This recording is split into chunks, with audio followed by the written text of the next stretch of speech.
slight improvement today, and obviously track conditions look very good, but super impressed. I've been watching qualifying for the last while. We've still got the quickest cars to come out yet in the top class, but it really is very impressive indeed. For those of you got the video up as well, you can probably see the SP9, the GT3 field are in the pit lane ready to go for their qualifying. We don't often get the opportunity, Bruce, to cover the qualifying, but we will get that today. A word about the what you're going to see today. The race itself is 3 hours, and that is up to 4 drivers. I'm just looking through the list. I don't think anybody has got 4 drivers. I think most people are doing this with 2 or 3 drivers. And of course, as I've said that, there is one car I've just found, the Euro Motorsports Cup 2 Porsche entry, which has Inho Yeon, Yihan An, Ye Hong Beng and Yong Hoo Young on that as well. So that is a 4-car field. SP9s will go out first, then the Cup class cars and the TCRs. And what we're going to see here is something a little bit different, because you are allowed to do the shortcut and then start your fast lap. That means that you don't have to do a full warm-up lap on the Nordschleife. The track that we're using here, exactly like the real world, which is through the Mercedes Arena, and then the shorter version of the Grand Prix circuit. And Bruce, you checked out the results of the first race, which was held a few weeks ago, as the first runners are already heading through that shortcut and through the shorter run rather, and onto the second part of the Grand Prix. The first race was held under foggy conditions and turned up a very, very competitive race as well. And who came out on top? It was the one target team that came out on top. Gunnar Meeson, the winner, but only by a really small margin over Patrick Mulbacher. But just looking at the reality of this virtual racing is one of the things when you commentate on the VLN, which from this season is now called the NLS, is it's like a day in Norfolk. You get every form of weather through the course of the race. And many a time I've been, being the eternal optimist, I'm sure the fog is clearing and you can hardly see the sides of the circuits. The drivers all know this, but the thing that really, really strikes me is how seriously some manufacturers, notably BMW, are taking this virtual racing world, because some of the drivers do so much sim work anyhow to develop the real racing cars, and you can see them starting to rise their way up the order, but of course they're at a disadvantage. Some of these sim racers do precious little else and are absolutely amazing, and you see in that stateside in the IMSA series as well with their virtual series, but the racing drivers are starting to fight back. We've got 4 DTM champions in this race alone, and a lot of drivers who have huge success over the last handful of years in the VLN, so they know the track, but of course the vagaries they have to get used to with the virtual world. They're learning as they go. We'll go through some of the particular rules. Those of you who are familiar with iRacing, I think let's just see if they can go out onto the Nordschleife. Yes, they are going out onto the Nordschleife here, and that looked like the cut through was closed there. That's not what I was led to believe from the very comprehensive driver briefing notes. It really was, John, but in fact I think the cut into the pits is marginally earlier than that point. I had a little look at the map. There are 2 pit entries, and the first one is the one you have to take. Thank you. Okay, Bruce, thank you. But that briefing note, it took me about half a morning and 2 mugs of coffee to get through. Absolutely so detailed.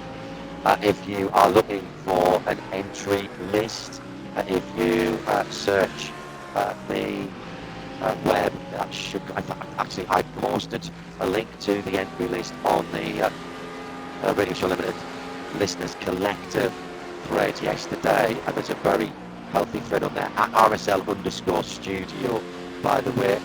If you want to get in touch with us, I have got one of the multiple screens here up for the socials at the moment, and we should have if you're watching on Radio Show Limited as well, I'll try and get you a link to the timing that we're using at the moment. Right, let's go through some of the drivers, and we've got our entry list that we have been given are very good indeed. It's the GT3, the SP9 cars, that are out the moment. Number 2, Vodafone team getting sprint, real world team with the Mercedes GT3.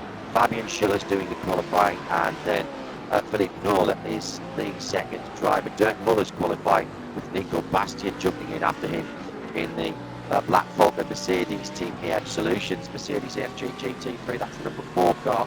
The Phoenix Racing number 5, excuse me, the Sport Orange engine Audi. Max Hoffer will do the qualifying and start the race. Then it's Daniel Longevic and Bjorn Dietz who will follow it in that order. I'll be writing these down for later. The Schnitzel-Relm Racing, excuse me, Mercedes is the number 11, and that is Markel Markovic with Michael Krautigam, and Marcel will finish it off. Mike Rockenfeller is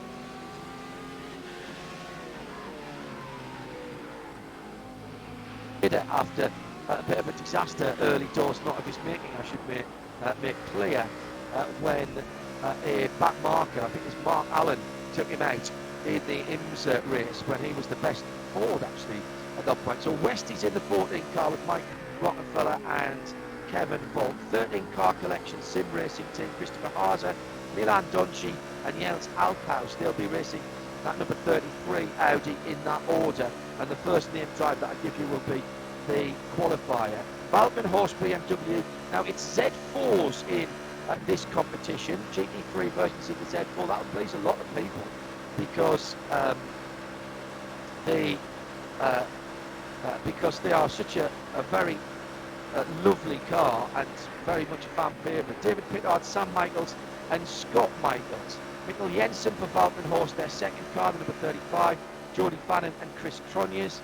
Phil Ellis, Mark and User Deans, joined your channel. Marvin Deans, excuse me, and Jack Sedvish has the HTP Winwood Motorsport Mercedes number 84. And just picking out one or two more, Mirko Bortolotti's in the team WRT 88 with Matthias Drudy. Dries Vanto's in there in a WRT car. Bruno Spengler. Now watch out for Bruno Spengler. He's got the YouTube sensation Jimmy Broadbank and Niels Cook with him in another BMW Z4, and that's Team BMW Bank. That's a works entered car. Dominic Baumann in the 107. He's qualifying. Martin Tomczyk for BMW Team Green Hell in a Z3. That's the 1112.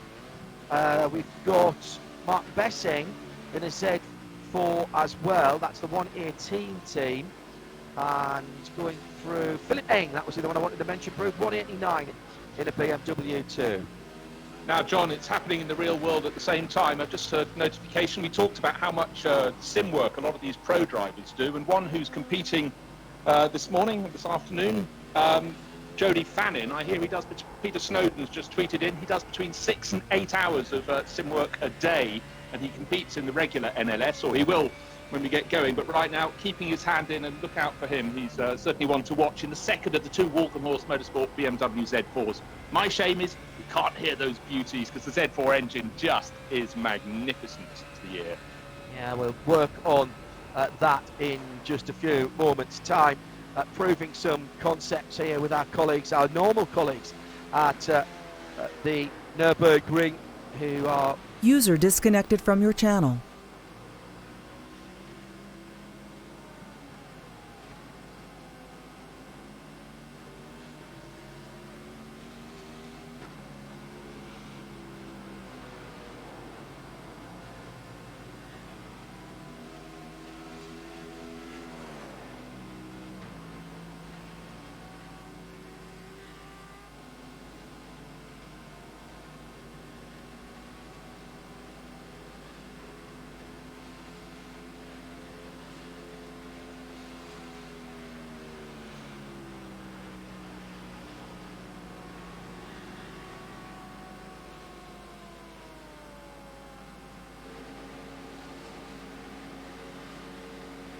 User was moved to your channel. He's clearly pretty quick at this as well. Well, Matt Campbell has, in golfing terms, he's a wee bit of a bandit for his iRacing rating. Everybody who does iRacing has a unique account number, and therefore everything they do is monitored, and that's going to become important later on when we start telling you about stop and go penalties that you might see later on. And Matt doesn't have a great iRacing road rating, but that's because he doesn't do that much. But what he does do is a lot of other online racing, and he is very good indeed. And he was very disappointed that he didn't get what he would have said was a fair run at Sebring a little while ago. So 5 minutes still to go on this, and let's get some times then, as the GT3s are pounding around at the moment. Well, just to give you a guide, John, the fastest time so far by the driver we've seen for quite a while at the front, Philipp Eng, is 13 seconds quicker than the best of the Porsche 911 Cup class cars. And that's the first lap. Let's see what he manages next time around. But he was being trailed by one of the Audis, and I didn't understand why that was sitting right under his rear wing. I don't think it helped the Audi. 750.492 for Philipp Eng in the BS competition 189 car. Bruno Spengler out on the circuit at the moment, about 2.5 minutes into his lap. Spengler driving the number 107 Team BMW bank car, hot from victory in the IMSA Super Saturday event, where he and Nicky Katzberg, quite frankly, dominated the event. They were slightly put to the sword in qualifying that event by a privateer team, by the Robbie Foley driven Turner Motorsport BMW. That was GT E-cars, of course. But they dispatched Robbie fairly unceremoniously by about turn 3 of the first lap. Bruno then took advantage of a Nicky Katzberg error at turn 7 in front of the hotel and went on to win. And this black livery with the BMW bank sponsorship, and BMW taking, as many of these real world teams do, taking it very seriously nowadays. So just heading down the hill now, about a third or half a way around the circuit, the serpentine run down to the bridge, which is the secondary on ramp for tourist laps. Look for the road coming in from the right, that's your braking point, slightly uphill into this next right-hander. But actually, that's not where he is he? No, it's not. He's coming down to it now. Yes, I was a little bit previous there. He hadn't missed the come round the hairpin. So coming up to the area of the circuit, Bruce Jones, where Nicky Lauda had his terrible accident. Yep, up towards Bergwerk, and again, you have to learn this circuit. And you were saying you're a little bit previous guessing where you were on the circuit. Imagine doing that as a driver when you're coming up over a crest thinking it's fine, it goes left. A lot of them, when they start, they learn by looking to see where the gaps in the trees are as they go up ridges. But so much to learn. But so many of these drivers over the last handful of years, 5 years or so, the VLN has attracted better and better fields. The Nürburgring 24 Hours has got bigger and bigger and better. And a lot of pro drivers wouldn't have looked at this championship. It was for gentlemen drivers 5 years ago. But now, so many pros and so many who take it very seriously indeed. Time's getting faster and faster at the top of the field. Agustin Canapino, 7 minutes 47.9. He's 2.5 seconds clear in the number 186 Mahler Racing Team Audi. So he really has got to get up and go. He was the one tucked in behind Philipp Eng, and I was just saying I thought on that out lap he was wasting his time a little bit, but clearly put it to good use. Now top of the charts, 2.5 seconds clear of Philipp Eng. Thanks for all your comments on @RSL_studio. Our colleagues at TV worked very hard. A bit of a problem with the sound we hear earlier on. That has now been fixed. If you get any issues, don't forget the audio is on RS1. So if you want to take us with you and you haven't got the bandwidth to deal with audio and video through the 3-hour race, which is coming up today, then you've got the option of audio only on RS1. Spengler then looking for a time better than that new fastest by Agustin Canapino, and for the Mahler Racing Team 7:47.945 now the fastest time. Down through Flansgarten and towards the second of the carousels, the smaller of the two carousels. You're on the way home now down to Schwalbenschwanz, and then the small carousel, and then the Gallows Head corner, which leads on to the Dottinger Hohe, coming through towards that area of the track now. And that's really when you know if you've got a good lap going, you've got to keep it together. That number 107 then, looking for a time. Max Hofer in third for Phoenix Sport in the number 5 Audi. Then Jesse Kron for BMW in the 108 in third. David Pittard for BMW, the Volkenhorst, number 34 in 5th position. Separated by just 5 seconds, these top runners, and that's very close indeed for the, 15 miles and a bit of the combined circuit. 24.358 kilometres, and just talking about that run through Galdenkopf onto the long blast home, that is the place where an awful lot of the overtaking is going to be coming to pass, because you can get close to people around the full Nordschleife circuit, but finding your space to make a move is quite another thing. Don't forget multi-class racing, 4 classes, but the SP9 class says GT3.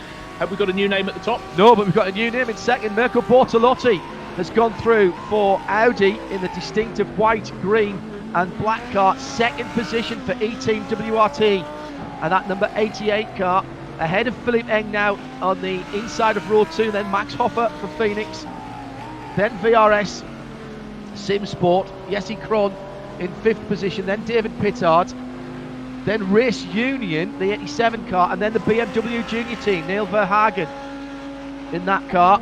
So where did Spengler come through? I didn't see his time drop in there. Has he just gone through there? He's 8th fastest, John. He's 6 seconds down. That's just dropped in. Yep, see that? Excellent. Just ahead of Neil Verhagen. Thank you. Then Fabian Schiller, then Yannick Mettler, then Dominic Baumann, then Martin Tomczyk, then Richard Westbrook in the Phoenix Racing eSports team. So Westy must be in 2 cars then, is he? Which I hadn't noticed, because he wasn't supposed to be qualifying.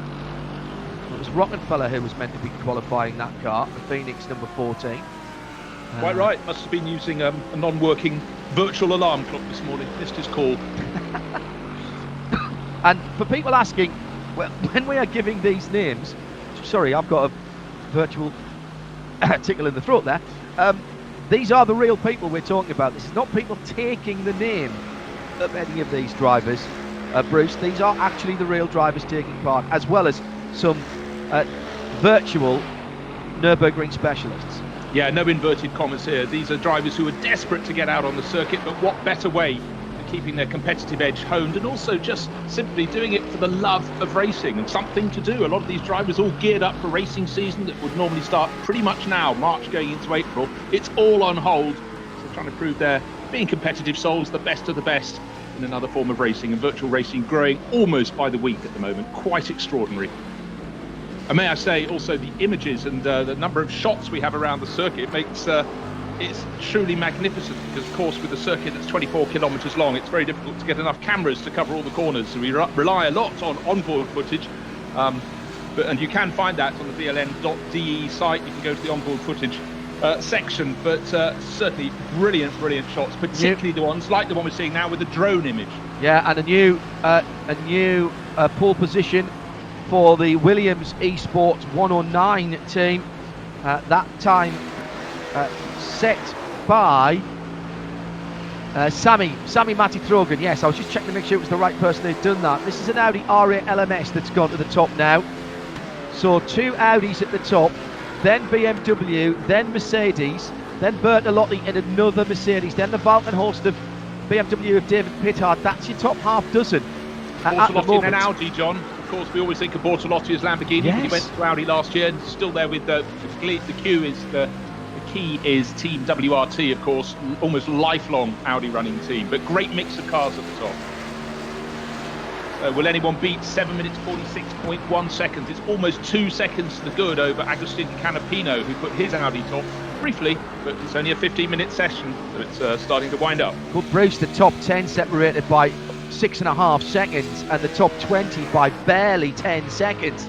That is going to make that top 24 for the SP9 category. Supremely competitive. We will, by the way, see a staggered start with the SP9s going off first, then the Class Cup 3 class, Cup 2 class. Can we get this right, hang on? Need another cup of coffee. Cup 2 class for the Porsches. 12 of those, 11 of the Cup 3 GT4 Caymans, and then TCR is another 10 of those following in behind. Those are the classes.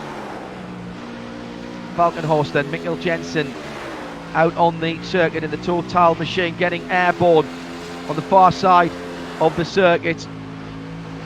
Really hard to feel in the virtual world, and this is one of the things I've talked to some of the drivers about. A good chat with Bruno Spengler about this, about only being able to see the cues, Bruce, of what's going on with the car, and particularly on a circuit like Sebring, which was bumpy, and here at the Nürburgring Nordschleife through the Graciola carousel for Mikkel Jensen at the moment, just being able to take the cues of what the car's doing from the visual rather than the physical and what you can feel through your backside, that makes things really, really difficult.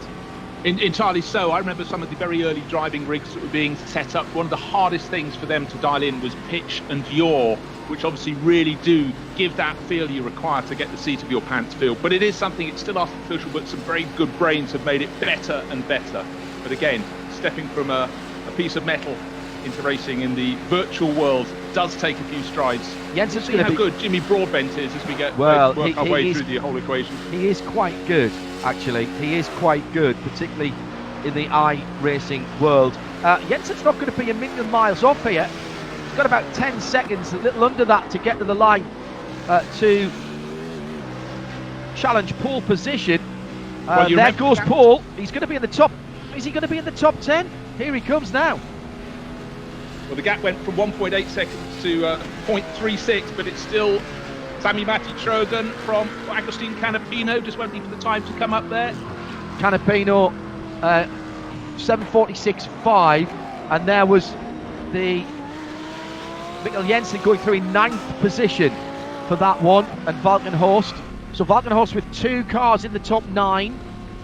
We've got Williams Esport from Marla Racing Team, from BS Competition, from HTP Winwood. Philip Ellis qualifying for them. Through goes Florian Baudin in the Race Union, and he's gone through in the red, white and black Audi. What's not to like about that one, he's got into the top 10 as well. 5 seconds or so off the leader in the 87 car. That's the number 11 AMG going through. That's the Schnitzelam Racing Marcel Markovits doing the qualifying duties for that car. Great sound, that Mercedes rumble, isn't it? Now he's backing off a bit, but it looking very good indeed for the Audis at the top. Still Sami Matti-Trogen. I'm trying to see if there are any cars still to take the finish. I think we're pretty much there, but 0.3 of a second to the good. The 109 Audi ahead of the 186. Good qualifying session. Very good indeed. Starting grid. And look how close things are at the top of the field, with just 0.36 of a second between the Williams Esport pole position, Audi, Marl E-Racing Team in second place also for Audi, and in third place the first of the BMWs, Bruce. Yeah, indeed, and then we get great chassis variety, because in fourth place is the first of the Mercedes, with Philip Ellis, who does so much racing in Germany, right up there. Mirko Bortolotti, we mentioned him, up into fifth place for Audi. Then David Pittard races a lot on the Nürburgring. It's really the track that's made his name, and Walkenhorst very much keep him under his wing. He is sick. Jesse Krohn in seventh, and Jesse, the most successful driver competing here this weekend in terms of NLS series wins. Not series wins, race wins. He has 3 to his name in real metal. So good qualifying, but the first 2 are 3 and a bit seconds clear of the best of the rest. So Philip Eng's got a lot to do, but it's a 3-hour race, driver changes, etc. So plenty of things can change. David Griesner, 13th fastest overall, reigning champion in one of the junior classes, but enough to take the overall title last year. Really, really competitive here. So he'll be enjoying being up in the top class with Adrenaline Motorsport in their Mercedes. And Bruno Spengler at the end of it, John, ended up down in 16th place.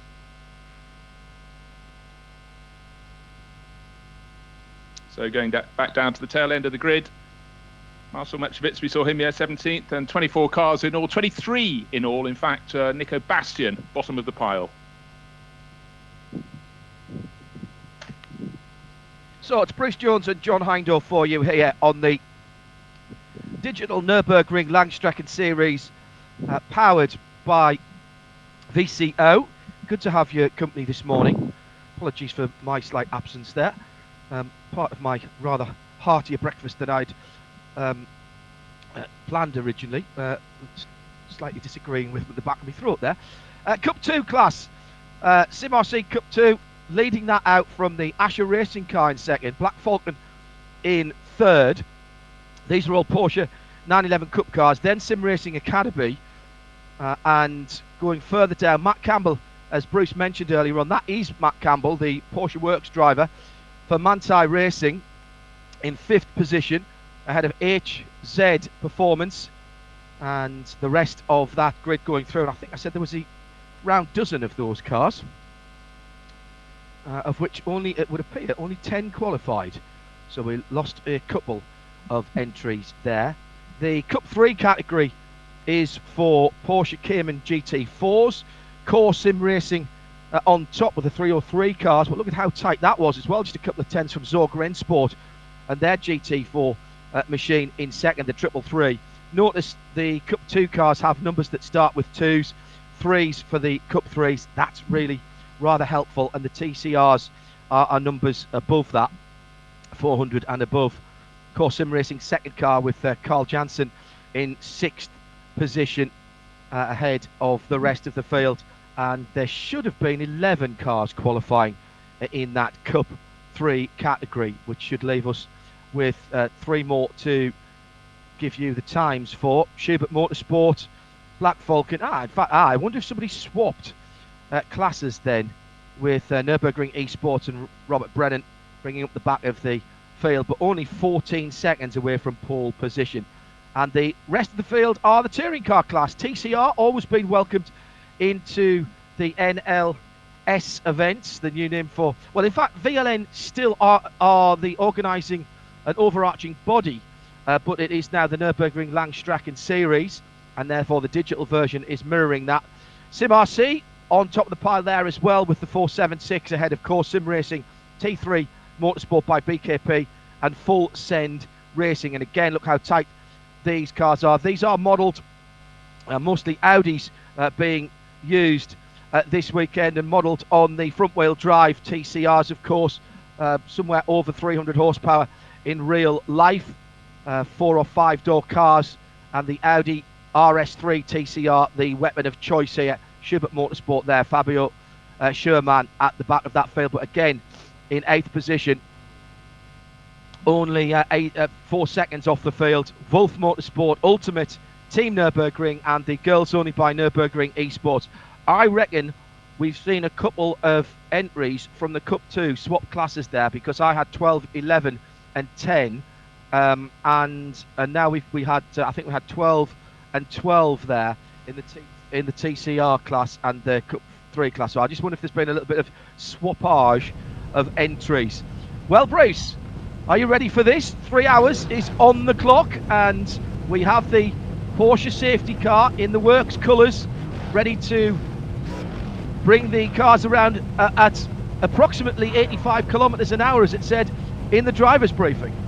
Well, I very much like the fact you can nip straight out of qualifying, don't have to wait for them to do the massive run back round or even the cut through, and we go literally straight into the race. So it's 2 Audis at the front. The one you can see 88 at should be at the sharp end of the queue. In fact, it's 109 on pole. It's Sami Matti Trogan, but bring on the racing. And as you said, these 4 classes from SP9, which is the GT3 cars you see at the front of the field now, they will go first. The other 3 groups will be separated by, is it a minute, John, or 30 seconds between the groupings? I can't remember. I got tired reading all through those the notifications, the driver's briefing. And with all the screens I've got here, of course, the one that I have that on is my phone, which isn't here. And I've taken that away. At RSL_studio, there will be gaps between the field as the iRacing Porsche safety car begins to lead the field away. Sami Matti Trogan in the blue, white and black of the Williams Esports team on the right-hand side of the circuit as far as the driver's concerned, as they head down towards the Bilstein Bridge and the last part of the Dottinger Hohe. Then the remainder of the field will get gridded up, and they must be in full 2x2 formation as they go under the Bilstein Bridge. I even saw a tutorial online, Bruce, about how to do the rolling starts here. It's all been planned very carefully, isn't it? Well, I just think it's extraordinary, the level of preparation. This would have been something they were building for a while, but the fact the button had to be pressed to go green, they already had the first round, but the reality, the realism is enormous. But just bear in mind, those two Audis were 3 seconds quicker than the best of the rest in qualifying. Yes, it was a 2-lap qualifying session for them. This may come to bear, but they're not the solus drivers. These cars all have driver changes. But look out for Philip Heng in the first of those two BMWs tucked in behind. He's in car number 189. And he is a very tough racer in real life. He certainly is. Mistakes and careless driving will be punished. The incident points are being racked up. 20 for your first stop and go, and then 5 for subsequent. Yellow flags taken away, and we're under green. And the Mercedes from the third row has a real good run down the outside, and that black Merc, the AMG GT3, is up into at least second position. There's a BMW come through there as well, Bruce, but from the front row, great start by Sami Matti, Trogan, and Philip Ellis has got the best start of the Mercedes in the HTP Windward car, up into second position. Fantastic run, already a spinner behind as they go through the AMG arena. Now, who's the BMW who's come up into third position? Was that the... Well, it's Philip Heng who got up into second place. I thought he'd hold it at the opening corner, but Philip Ellis around the outside, and the driver who spun, oh great irony of it all, is Jesse Krohn. I've just flagged him up as the driver who has the most success of this field in metal here around the Nürburgring Nordschleife. He got it wrong at the exit of the Mercedes arena, and here's our second batch of cars. Led by Claudius Veed for Sim RC Cup 2, then Asher Racing and Martin Asher, and the leading pair in the Porsche 911 Cup class. The Cup 2s come to the line. Shalowski, Juris and Thomas Asmussen as well. Asmussen having a look down the inside, trying to make up some positions, but from the pole it looks like the 276 has got the start that they were looking for. A little bit wide there for the 291 of Mario Juris for Sim Racing Academy, and he's dropped, I was about to say he's dropped a couple of positions, but he's managed just about to hold on to fourth position as they head onto the short Grand Prix loop for their first time. Remember, 3-hour race, pit stops, yes, stop and go penalties for incidents will be coming into play at some stage, and regulations very similar to real life. There's live adjudication here as the Cup 4 Caymans come through, GT4 Caymans come through. Now, this is always a class that I know, Bruce, that you are very happy watching, because they often come to their race end a few minutes after everybody else. They certainly do, but also they are incredibly close. It doesn't matter if it's a 3-hour race, a 4-hour race, and the longest one of their series, the 6-hour race. These cars are just stapled together. There are other classes, the BMW Cup class, where it's like a 5-lap sprint, but they stay so close, and at any point, as the TV directs, you must go, oh, let's just see how the Cup class is going, and there they are, as though they're just racing for the first time. And in fact, even more so than in the metal racing is the fact that I think people have been encouraged to take quite a few risks on this opening lap. Yes, you mentioned they might be punished, but we saw in the Cup 2 class, we saw a spinner. I couldn't identify it, but there they were, 3 quarters into the race meeting in this 3-hour race, going for a little rotation. So the temptation is too much for some. And it is a bit of a wide run there for the Yellow Cayman. Let's go to the fourth group, and Jürgen Frank for Sim RC TCR with Marius Gollenbuch alongside him for Core Sim Racing, then Oliver Ackermann and Steen Ledger for Full Send Racing. 1, 2, 3, 4 across the track down into the tricky downhill braking area for turn number 1.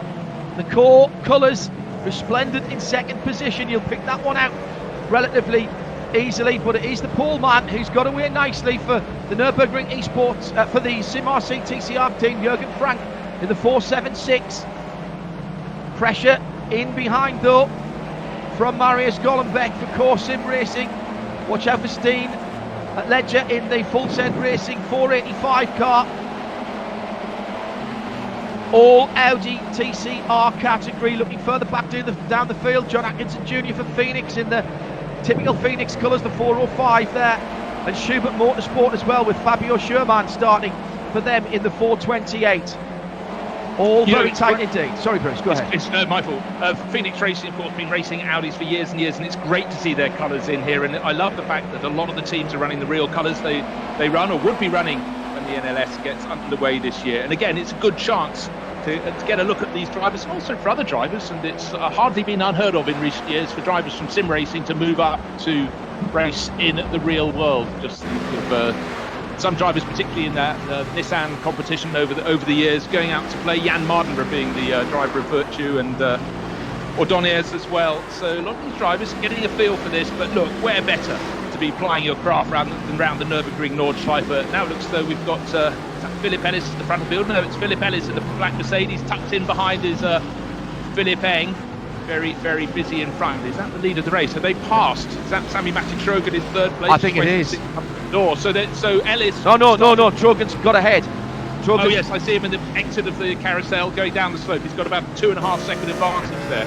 Heading up towards Wipperman, and he's got a decent run. The battle for second is right on at the moment, with Philippe Eng up the tailpipes of the AMG GT3 ahead of him, that is driven by Philippe Ellis. Ellis and Eng then for HTP and BS competition, battling for second at the moment. Fabulous, everywhere's fabulous when you get out into the country, as they're coming up over the top of the right-hander, stay to the right-hand side before you drop down into one of my favourite places on the track at Brunchen.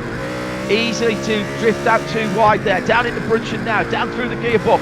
Use all of the runoff on the left-hand side as you climb now from Brunchen up towards the ice curve, so called because it's one of the places that takes the longest to thaw out in the colder weather under the trees there. And this is a three-car battle now, this as well, because we've got another Audi just slipping onto the back of that. Is that Canapino? It certainly is. He started on the outside of the front row, just a third of a second down on the poleman, but the poleman has pulled clear. That's Sami Matic-Trogan, and now fighting back. He's quicker in theory, but Philip Ellis is going to have to drive quite defensively, because Philip Eng, in the real world and in the virtual world, if you give him half of a scintilla of a thought that there's a gap, he's going to go for it. That's just the sort of makeup of the man. But looking down at the cup classes, well, have these cars really done half a lap? And are the first 10 separated by about 3 seconds? Correct. Samuel Liebert leading that class. That's fantastic. Yeah, Liebert in the 718 GT4. That's the Cup 3 class for Core Racing. Core with a number of drivers at the sharp end of their individual classes. And that's Leonard Hartenberg sitting in behind in the blue and white GT4. And GT4 Cup 3. That's what confuses me. And beautiful weather at the moment. The first round had some fog for the competitors to contend with, although I did speak to one or two of them that said, you know what, it actually wasn't too bad because you focus much more on what you can see. It's a bit like driving on the Nordschleife at night. One or two drivers tell me they prefer driving at night. There's less to distract them, and one or two darker clouds in the distance that may just affect track temperatures later on. Pit stops will be a part of this race. It is not mandatory to take tyres at the pit stops. It's up to you. But obviously the tyres get a pounding here on the Nordschleife, and we should be able to tell from the pit stop times who has or indeed hasn't taken those tyres. Right, the battle for second position, second and third, and Phil Ellis has been usurped, and he's dropped down, I think, to third position as Philip Eng in the BS competition. BMW Bruce has gone through into second. Meantime, battle for fifth and sixth with Mirko Bortolotti for WRT and the Phoenix driver Max Hoffer. They're on the Grand Prix loop now as well. Yeah, it's Max Hoffer, the young charger, Audi versus Audi. But look, we're not going to turn left down here and go down the hill to the Dunlop Care at the bottom. This is the cut through the amount of the Grand Prix circuit that is used. Just the first 3-4 corners by this field, but you can see very close indeed. Second, third and fourth, top of his shot, and fifth and sixth. These two Audis, Berko Bortolotti, cutting one way, cutting the other. But the blue Phoenix racing car, Max Hoffa, young Charger, definitely driver on the way up. Getting very busy indeed in sixth place overall. By the way, Sami Matti-Trogan leading by a whisker under 6 seconds. Very impressive opening lap. Yeah, he's done exactly what he needed to do from the start. This is coming across the line now, the Porsche 911 Club, and Martin Asher goes across, leading from Claudius Feed to Sim RC. That's a 227 from the 276, 250.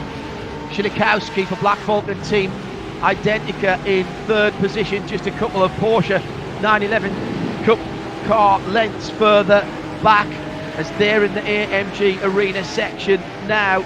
It's round 2 of the NLS, the digital NLS series, powered by VCO, the virtual competition organisation, and we're live in sound and vision at radio-show.co.uk and around the world via that, as well as the audio on RS1 at RSL_studio, please, if you'd like to drop us a note. This from What Good on Notebooks. I'm enjoying this, he says. It's nice to see there's no limits on the cameras out on the Nordschleife. You're absolutely right, and what's throwing me off, if I'm honest, is some of the camera positions that we don't get to see even for the Nürburgring, the Zurich Nürburgring 24 hours. Over the jumps for the TCR cars, Jürgen Franks leads from Marius Gollenbach for Core in second. So Core with a couple of cars in the lower classes, Bruce, in the top positions at the moment. They've got a first and a second in two of the different classes, and just underlining the kind of commitment that some of these esports teams make across the different categories of the racing. So Sami Matti-Trogan leading the battle for the Porsche Cayman class. Oh, and a pit stopper. Very early pit stopper there for one of the cars. If I get the right mouse, I'll be able to tell you. That was Fabio Gross, who came in by for the ad hoc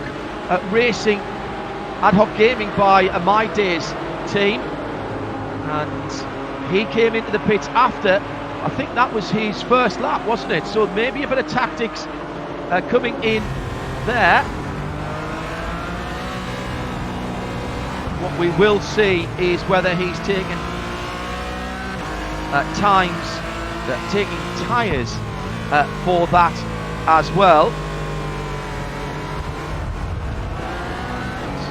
But that can only be a tactical pit stop there from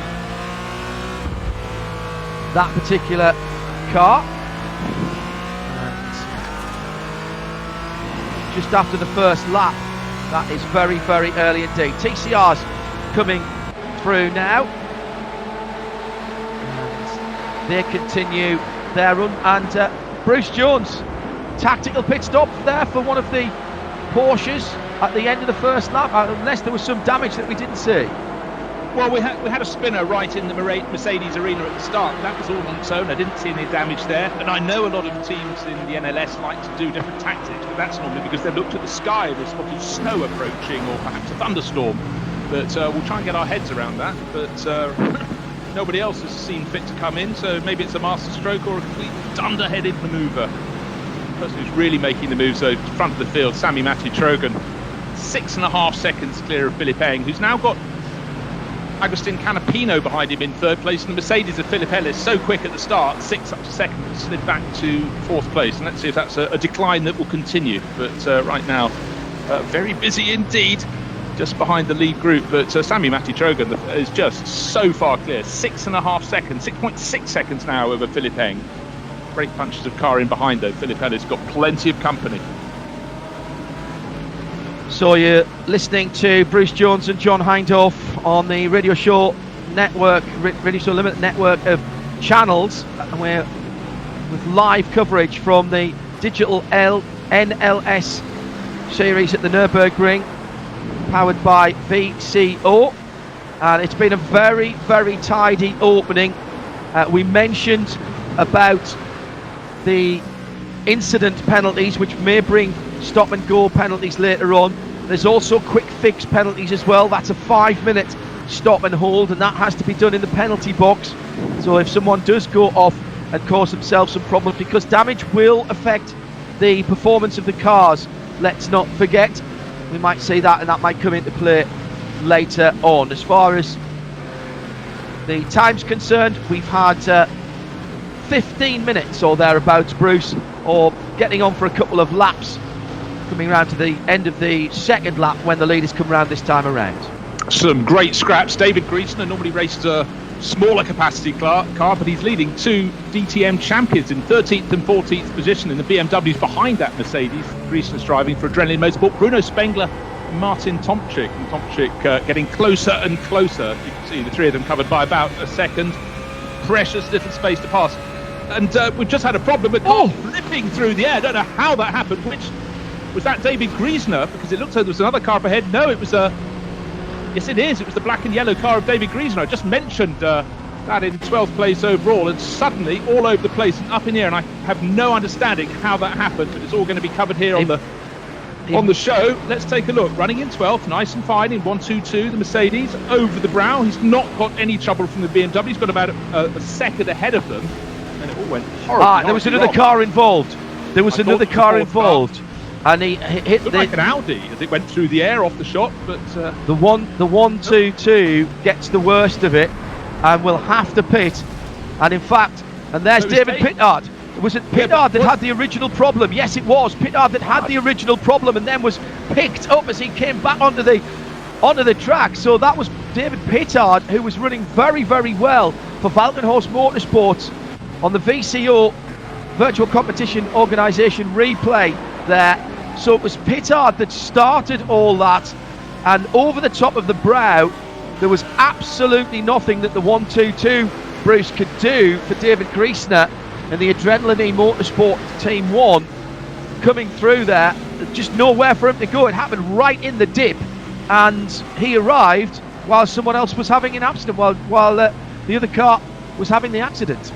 Yeah, it was just on the approach to Schraubenschwanz, and you're going over the bridge and over the ridge down into the compression. At that point, the physics of the car as such, you're going to have very little chance to change your line. And unfortunately, with the Pittard car nosing back onto the circuit, that caught superbly, and the BMWs tucked in behind Spengler and Tomczyk. Very lucky indeed to sort of tread their way not round it, but underneath it, as they carried on their way towards the end of the lap. But for David Pittard, such a star here at the Nürburgring, one little mistake became a very, very big one indeed. Battle for second place in TCR, the all Audi RS3 TCR category, as they head up towards Bergwerk and climbing the hill. It's Marius Gombeck and Steen Ledger with in third position, right in behind those three. That is the third place car, and that'd be the fourth place car, excuse me, of Dennis Neidhart, the DOT XE Esports machine. So three Audis then battling. The leader, Jürgen Frank, in the Sim RC TCR number 476 Audi, is well up the road from this battle. Can't even see him at the moment as they're climbing up towards the bottom of the run up to the Caracciola carousel. They'll come to that tricky little right-hander. Can't hit the curb on the left. Down through the gearbox. Then aim for the big tree once you get it straightened up, and that's your entry point to the Caracciola carousel, right on the end of the advertising hoarding. Turn in there, and these three then battling in TCR for second, third and fourth position, heading up towards Hoax. Go on, Bruce. Sorry, John, you talked there of a while back about damage penalties and coming to serve your time. David Pittard has made it back to the pits. What do you think your damage penalty is? Isn't 5 minutes to fix a flip, is it? Well, he's made it back. The 34 is in the pit lane at the moment. That's it. That's what's called in this series a quick fix. There will be some penalty, some damage that you will get done in the normal space of a pit stop, and that will go on, and that won't cost you too much time. But major damage like that, you'll take a quick fix for that, because it would take too much time in the real world. And that will cause him to have a stop and hold.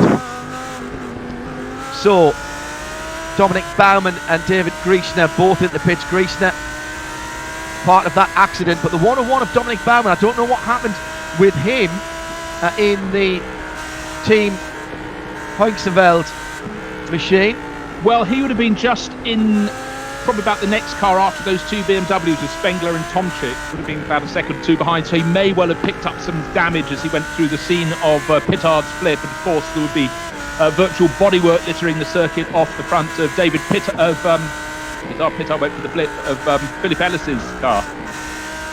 It's Bruce Jones, I'm John Hindorf. We're covering live motor racing for you today, albeit in the virtual world. It is the NLS, the digital NLS, powered by VCO, second round of the series, and the battle for second and third is between the BMW of Philippe Eng and the Mahler Racing Team Audi of Augustin Canapino. Started on the front row, Augustin, heading down towards Bergwerk now, and then starting the long climb up the hill. Bergwerk, watch for the curb, that gives you the idea of where you turn in, and then heading up the hill, these very quick left-handers. Not really important to get the apex of any of the first three of those, but the fourth one tightens, and you really can't afford to lift there because it kills all your momentum going up the hill. It's quite steep here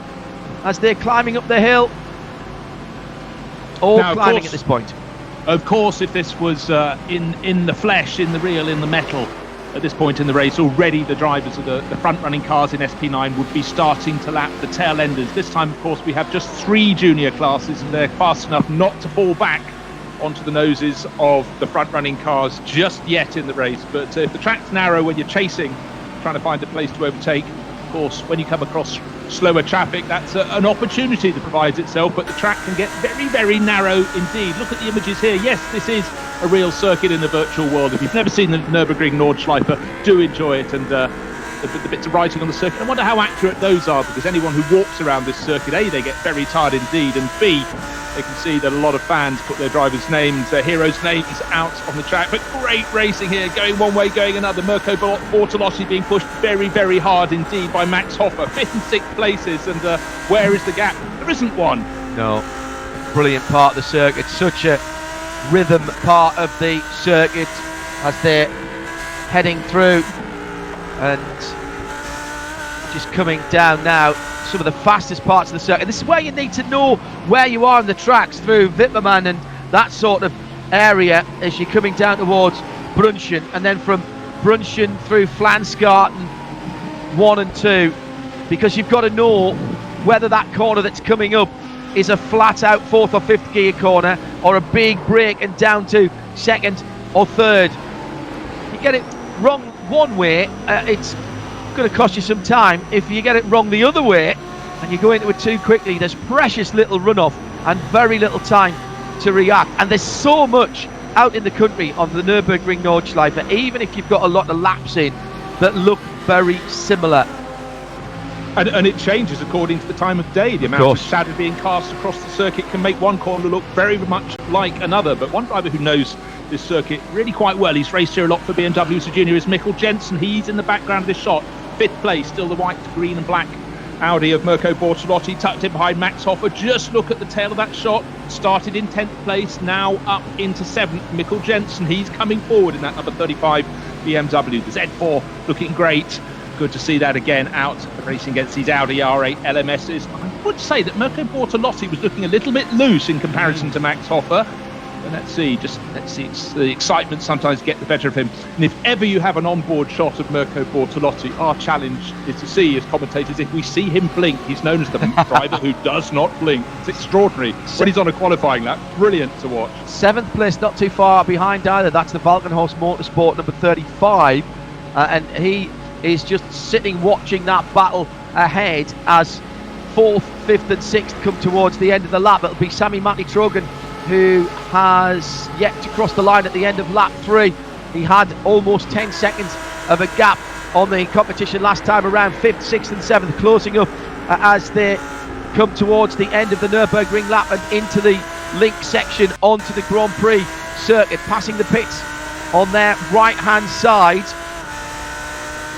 What they can see up ahead is Philip Ellis, who is falling backwards. In fact, Philip's just responded with a better lap. Last time around, they were taking chunks out of him. And now you can see Mirko Bortolotti is busy in the office. Goes in into that tight first corner. You can run towards the exit. So nowhere for Max Hofer to go. But able to choose his line. That meant Mikkel Jensen in the 35 BMW was able to close in. Only 4 lengths behind Max Hofer. That's 5th, 6th and 7th positions. Big on your screen. So in the background, Florian Bodan in 87. Richard Westbrook and Fabian Schiller make up the top 10, by the way. So it's Trogen by 10.5 seconds near enough from Philip Eng in the 189 for BS competition in second. Then just 0.3 further back, Augustin Canapino's now up in the third in the 186, and he's pulled away by nearly 5 seconds from Ellis, who is falling into the grasp of Mirko Bortolotti at this battle for 5th, 6th, 7th, and in fact 8th position, as Bruce mentioned, Florian Baudin for Race Union. He's only another 3.5 seconds further back, and these three, and make that, it's going to be 4 very shortly, are going to be tripping themselves up. So heading up the hill towards the chicane, it is Philip Ellis, and then maybe 15 cars lengths, maybe even less than that now, as Mirko Bortolotti inexorably begins to pull some time as they head out onto the Hatzenbach for their 4th time of asking. Still over 2 hours and 34 minutes to go. Just watching that battle for 5th place, Bortolotti's been bought a little bit of space because Max Hofer's now got to look in his mirrors because he's getting closer and closer to Mikkel Jensen, but certainly Hofer is going right to the edge of the circuit and beyond, but the BMW seems to be able to pick its line. Mikkel Jensen has performance to spare in there. So a quick reminder, you're listening and hopefully watching as well. Side-by-side action. Let me get back to that in a moment. This is Porsche action, and it's the 211 that gets the better of that particular piece of battling. It's for 10th and 11th position in the Porsche GT Cup class in the Cup 2. As they come across the line, Thomas Asmussen just lost out there for a moment, but he's going down the outside, going to try and take the outside line into turn 1. It'll be the old over and under, so he's at the left-hand side of the circuit now. No, he's got side-by-side in that tricky downhill braking area at turn 1.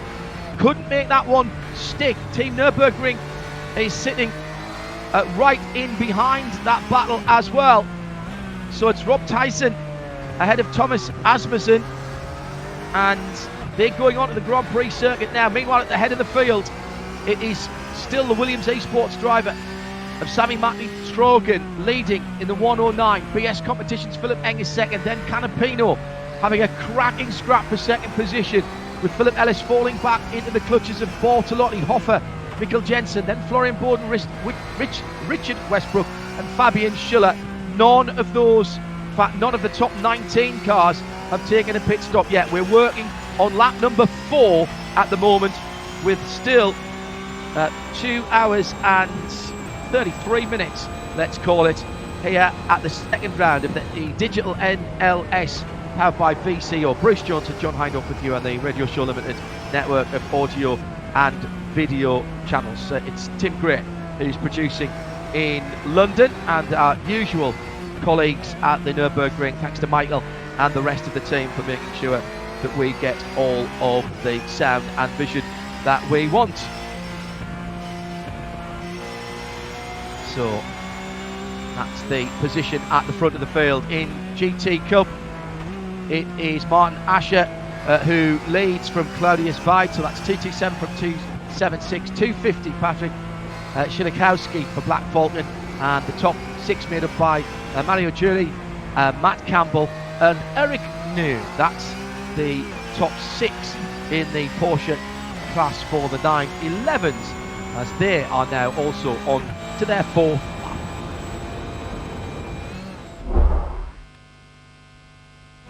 Alles begann mit 2 Freunden und einer Vision. Unsere Initialen stehen für Qualität und Fortschritt.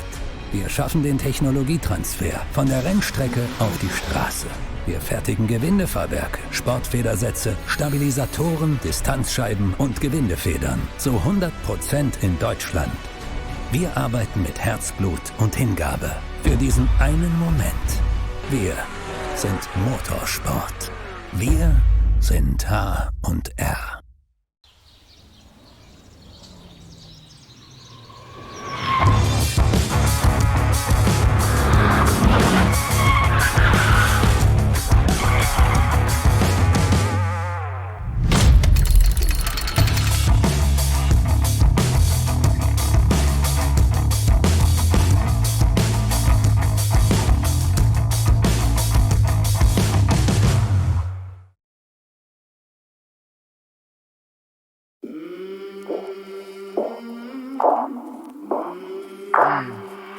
I came from the mud, there's dirt on my hands. Strong like a tree, there's roots where I stand. Oh, I've been running from the law. Hope they won't shoot me down soon.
Not sure about that.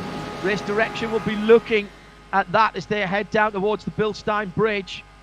And Philippe Eng in second position in the BMW. He's trying to break the toe from third place, Augustin Canapino in the Audi.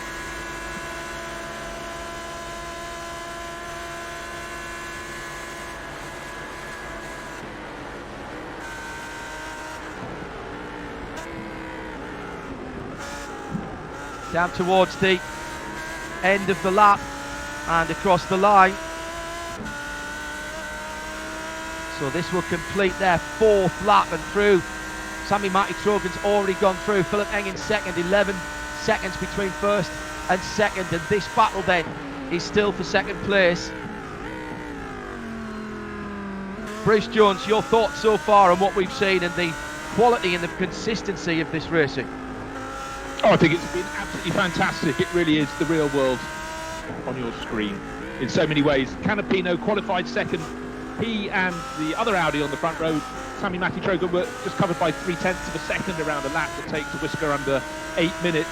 But they were 3 seconds clear of the rest, but he made a poor start and he's paying the price. He's in behind Philippe Eng's BMW, and Philippe Eng is not leaving the hint of a gap. And of course this is really playing into the hands of Sami Matti-Trogan. 12.4 seconds clear, 3 seconds a lap quicker than the rest. That tells the story. But Canapino, if you could get in front of this BMW, is sure to be able to pull away. But the big question is where and when. And as you can see, Philippe Eng is running right to the edge of the circuit and beyond. And then those behind, Philip Ellis in the Mercedes got up from 6th to 2nd by the time they got round the opening corner on lap 1, but he's gradually falling back. But right now it's all about Sami Matti-Trogan. I've been super impressed with all I've seen in this second round of the digital Nürburgring Langstrecken series. Very good to watch. Bruce Jones, still this battle for second and third is the best on the circuit in Porsche 911 Cup class. 20th position on down over Martin Asher leads that now for Asher Racing. Now is that a change? I know Claudius Weiss is in second position. He's 2 seconds further back, and then it's Shilikowski for Black Bolton Team Identica. So 227, 276 and 250 are the top three in that class. In the 718 GT4 category, Carly Janssen for Corsim Racing leads Team Husingveld. That's Leonard Hartenberg's number 301 car. He's got about a couple of seconds on the leader, or behind the leader. Then Sim Racing Channel Black, Marcus Dex is in third position. And in TCR, it's an Audi class that with Jürgen Frank is led for Sim RC TCR from the start. But he's been closed down by Marius Gollenbeck now, who's brought Steen Ledger with him as well. And now we've got 3 cars at the front of TCR within a second. But still, this cracking battle continues for second position, with the leader and pole position man just getting away from all this, Sami Matti Trogen. Still 2 hours and 26 minutes to go, just under. And Trogen now 14 seconds to the good, but Eng and Canapino absolutely locked together, with Philip Eng just dropping back now into the clutches of Bertolotti, Hoffer, Jensen, and Florian Bodan has got his hands full now, with Richard Westbrook closing in on him for 8th and 9th position. Bruce? What do you always have to look out for at the Nürburgring? The next corner, most certainly the clouds. The sky is changing, the day is becoming greyer. There could be a factor later in the race. Broken clouds you can see, but some quite dark ones up there. So let's see how that unfolds as we go on through the race. So hard to draw one's eyes away from this battle for second place. Philip Eng doing all he knows how. But don't forget, they're going to come across traffic relatively soon, and that could be the moment that Augustin Canapino is waiting for in that number 186 Audi from Mahler Racing Team. But right now it is all about the Williams eSports team. The Formula 1 team makes a massive effort in iRacing and Sims, and clearly proving a masterclass so far for Sami Matti Brogan.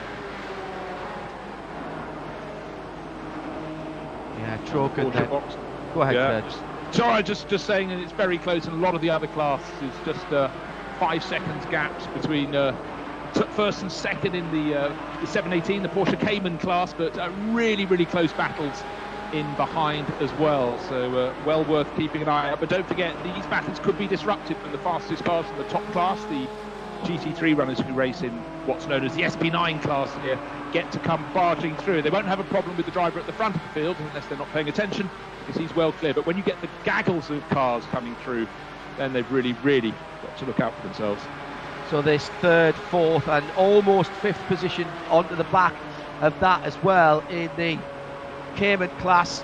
That's the Cup 3 category, and there's the side-by-side action coming towards the Tiergarten at the end of the lap. Absolutely side-by-side. Who is going to give way? The blue car, Christian Bug for Zorg Rennsport, may just have the advantage when they come to the right-hander here, but he's hit the curb and that pitches the car sideways, and he does very well indeed to hold on to that. Marcus Deck for Sim Racing Channel Black is in the orange and white car as they come onto the Grand Prix Strecke and complete their 4th lap, and that was very tight racing indeed. And for my money, the driver who gained a little bit there was the next car back, which is Steen Ledger in the Full Send Racing.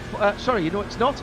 That's the wrong category, which is Sam Liebert in the Core Sim Racing 2 car, the 303, which is sitting in behind that battle. But masterful piece of driving by both there. And I've said this before many times, but this is the sort of circuit, Bruce, where if somebody asks you for a little bit of racing room, it's really in everybody's interests if you do that, and we saw that perfectly well there. Oh, entirely so. We talked earlier, John, about how in sim racing you don't quite get that seat of the pants feel, but what would that have felt? 3 wheels off the tarmac over the curb there for Christian Bug, and then coming down. We're now looking through his windscreen, the 333 Porsche Cayman, still in 4th place overall, but that was a massive moment there, just at the end of the lap, going for, well, they were side by side, going into a corner that jinxed to the left, and then the right, and then the left again. He got airborne, but somehow managed to get it down to the deck and keep it there in 4th place in class. But really tight battling in the Cup 3 class. 333. Christian Bug then looking forward from his car as they head on to the Nordschleife. Number 399 is the Marcus Dex driven Sim Racing Channel car. You know, you start off really as you mean to go on, don't you, when you go onto the Nordschleife, onto the Hatson back, which is this sinuous left, right, 4th, 5th, break from the middle of the road, down to 3rd, braking all the way up to the apex of that right-hander in the little chicane, squirt of power, trying to keep the car balanced, and then just balancing the car and throttling the brakes before you come to the left-right chicane, which leads you down and over the bridge. Take a bit of curb on the right, can take a wee bit of curb on the left there, but not too much, otherwise you unsettle the car. Now, heading over the brow and up to the fearsome double right-hander. Just a little tap of the brakes maybe to keep the car on the ground, and then balancing the car. 5th gear through there for most racers, and how they manage to do that even in the virtual world without holding their breath. Maybe they do, because I can't do it. I know that. It is very, very tough through there indeed. TCR, well, that's a similar story, Bruce, as we've got in the 718 Cayman class with the leader, Carl E. Janssen, away by a couple of seconds in the Porsche GT4 class. Well, in the TCR class, it's Jürgen Frank for Simra RC TCR who leads from Marcus Gollenbeck in second, and then Full Send Racing Steen Ledger is in 3rd position. And those 3 Audis just starting a new lap now and heading up towards the Nordschleife, and there's absolutely nothing between them, all identical cars, of course. There's a second between them, then there's a 5-second gap back to Dennis Neihart, then there's another gap of cars, a couple of seconds back, another 3 cars. Oliver Ackerman, John Atkinson Jr. racing for Phoenix Racing, and Philip Eckert. So as you say, one little moment when you run too wide, hit the curb and get spat off the line, and you're suddenly in the next group back. But that first 3, Jürgen Frank just hanging on. Great to watch. Again, that point where you leave the Grand Prix circuit, you turn left at the Nordkere effectively, then go down to Hatzenbach. You can't help but use a different part of your brain. You must relax a little bit in the Grand Prix sector, but as soon as you've got the trees either side, then it really is the very essence of the Nürburgring Nordschleife, which is what people just love so much, and it does look brilliant today. This is the 2nd round of the digital Nürburgring Langstrecken series, and we will run them through the course of the season, and hopefully we'll have the in the real world racing starting again in the next couple of months, because this is a championship that runs all year. In fact, the final round has been pushed back to the first weekend in November. And you can imagine this is a track at altitude in the trees where you get every sort of weather, and it is a brilliant series with a wide range of cars. This weekend, just the 4 classes. SP9 cars leading the field. Those are GT3 elsewhere in the world, but SP9 here at the Nürburgring. And really great racing, but hats off at the moment. The driver leading the race for William V Sport, Sami Matitrogen, nearly 17.5 seconds clear of Philip Eng. Masterful drive at the front of the field. I just wonder, Bruce, how much Philip Eng's pace is being dictated by the fact that he's fighting off Augustin Canapino. We saw him waving quite significantly on the Dottinger last time around the BS competition BMW. His last lap around was a 7:53, and that was in itself nearly 7 seconds of that 16 seconds that Sami Trogen has pulled out on the rest of the field, and nobody else is near, by the way, Trogen's time. His best lap is a 7:47.845, which was his last lap. Nobody else anywhere close to that. Mirko Bortolotti 7:52, Max Hoffa 7:52, also in the 52s Jensen, but everyone else in the 53s or beyond it. Philip Ellis for HTP Windward, also in the 52s last time around. Here's an opportunity for that 2nd place battle perhaps to change as they're in traffic. Oh, there's a touch there between the 3rd place car and the Audi that they were trying to go by. Oh, and another one as well, and that was the 444 Audi that got absolutely nailed by the 3rd place car, and the 444 driven by Jürgen Nett, the Ultimate Net Racing machine, absolutely slammed there as they were heading up to the base of the run to the carousel. Super quick area, and I can understand why. Oh, sorry, I'm absolutely wrong there. That is at the end of the foxhole. My apologies. You can see why Canapino was crossed, because Paul Diederich did pull across his path. Maybe saw the first of that first car in that battle, which was Philip Eng's BMW. Didn't see Canapino, one presumes, pulled across, and then you can see the petulance from Canapino give him more than a body rip after that. But that settled the battle for 2nd place for now. I was about to chime in moments before, that as soon as they get to the long straight, back to the pits through the Dottinger Höhe, it would be another chance for the Audi to get into 2nd place. And once into 2nd, I really feel Canapino would pull away from Philip Eng, but Eng has driven a masterful defensive race thus far, and I don't know if there's any damage to Canapino's Audi. He's running about 3 seconds down behind Philipp Eng, but that battle has been shattered by the moment halfway around the lap. Remember, stop and hold penalties for incidents, and you rack up your incident number as you go through. First will be at 20, and then every 5 incident points after that. And just to make a point, as we did at the IMSA race at Sebring a couple of weekends ago for IMSA Super Sebring, and by the way, IMSA coming to a computer screen near you every other Thursday, and watch out for the details of those. That again will be a 50-car all GT Le Mans race with IMSA drivers, but in exactly the same way as Sebring evolved, and track temperature can go up and down depending on the weather conditions.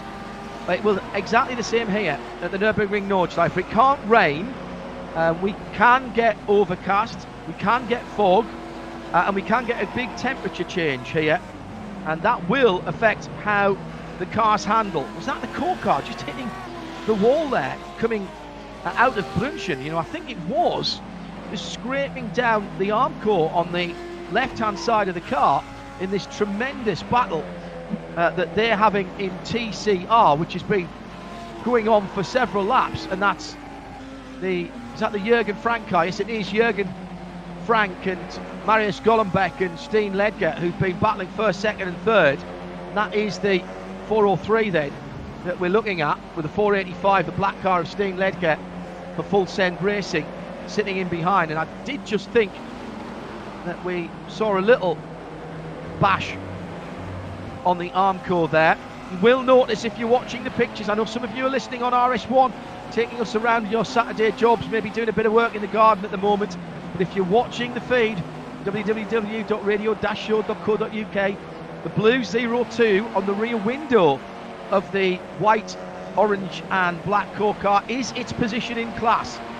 So that does give you the clue, and that's what we're looking at as well on the feed from our colleagues at the Nürburgring. And once again, thank you to Michael and the team at the Nürburgring, and also to VCO, who power the NLS Digital Series, for bringing us on board for this. Nürburgring, very close to all of our hearts. Bruce Jones, one of the team who calls the races for us in the real world, with once that gets back underway at some stage this season, we hope soon. But great to be involved, and this is a place that I love going to. Anytime I get an opportunity to get out there on the track, it doesn't matter what car you've got, just take a few moments to drive around. Don't have to drive flat out to appreciate, Bruce Jones, just how challenging this race is. And I just think now that Steen Ledger has got a bit of a draft now on the core car, easy for me to say, ahead of him as they head up to the Bilstein Bridge on the Dottinger.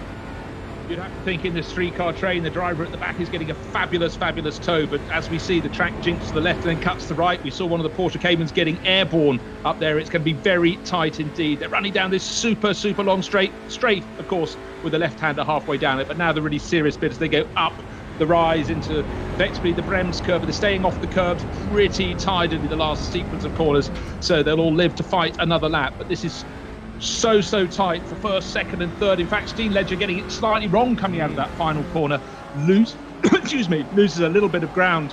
But just to pick up on your point, we've got a Mercedes going into the pits in the background. Was that Philip Ellis? Can't quite tell, but I can tell you in the top class that Dominic it was Philip Eng and Philip Ellis both going in, and Max Hoffer's gone in as well. So that's at the end of their 6th lap. So that is the end of the 6th lap, and they have come into the pit lane. So that's 3rd, 4th, 5th. Richard Westbrook's gone through, so he will take up 4th position for Phoenix Racing in the number 14. Now, fuel first. Remember, in these competitions, it's back to what I consider the best way of doing things, with fuel and tyres separate. So if you can save a bit of fuel and you put a bit less fuel in, or you don't have to do tyres, there is an actual bit of saving going on. Driver change, Philip Eng out, Alexander Voss in onto the BMW. Now, does it go up on its jacks and get a new set of tyres? There's the question. I'd say no from that. I'll check the pit lane time in a moment.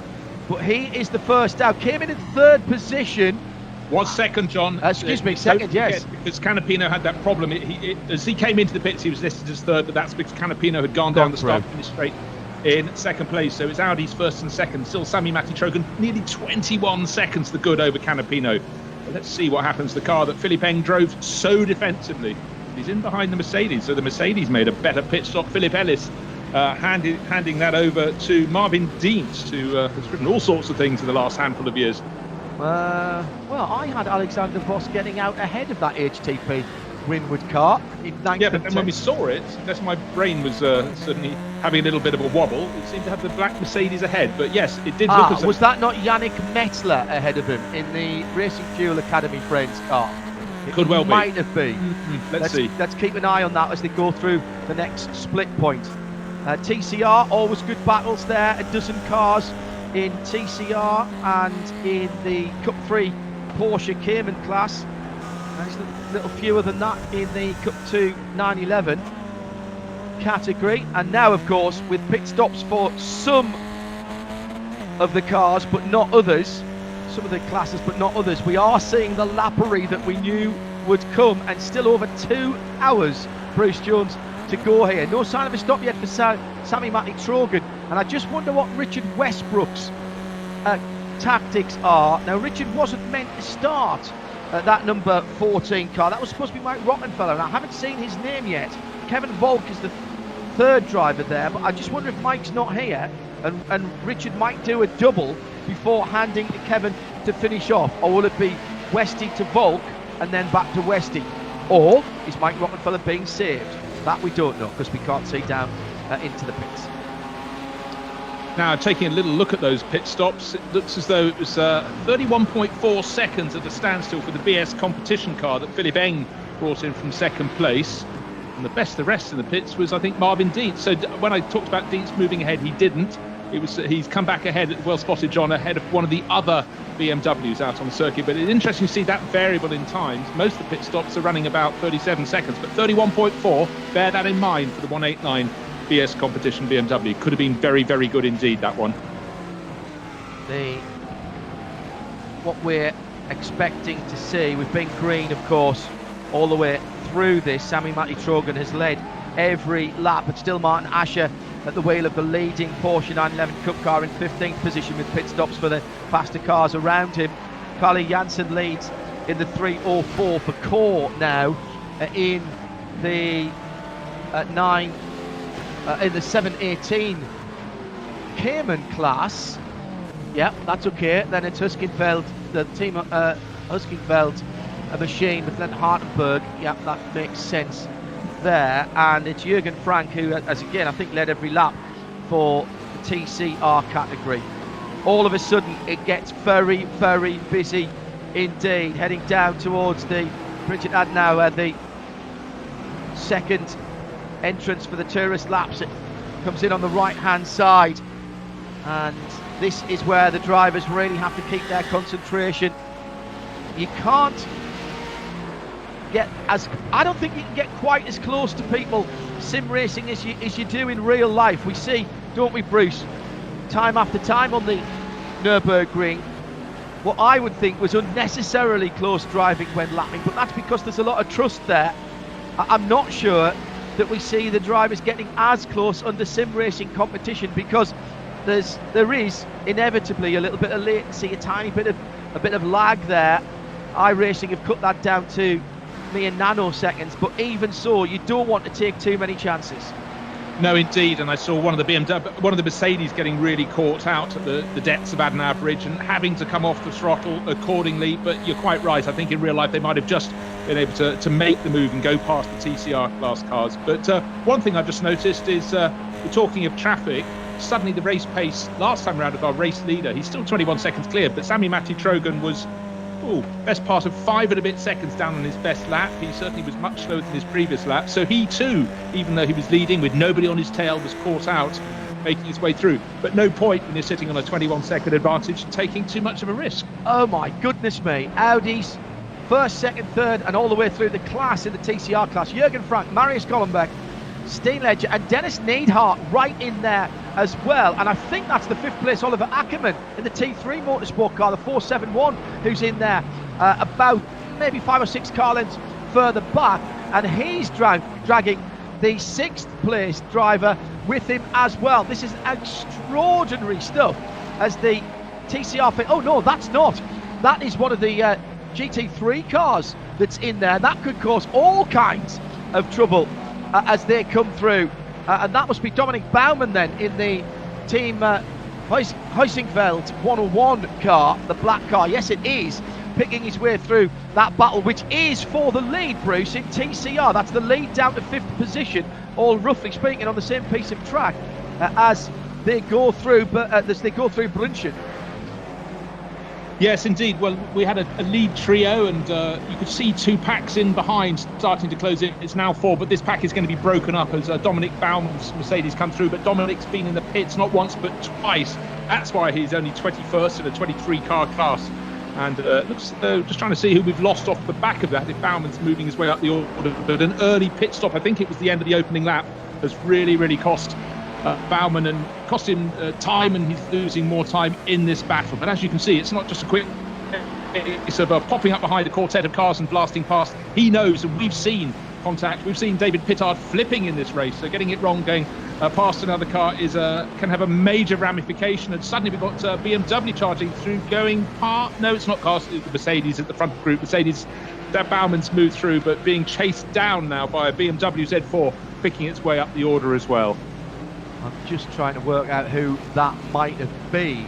I think that might be one of the leading cars about to put Dominic another lap back. So pit stops are plenty. I think it's and the leader's in. Leader and second in the pits. Okay, they've come in after 7 laps. Their rivals, large majority, came in after 6. And Richard Westbrook, of course, he was one of the quartet coming in. He'd moved up to 4th place, had been running 9th before we got the first round of pit stops underway. Let's see who's going to hit the deck first.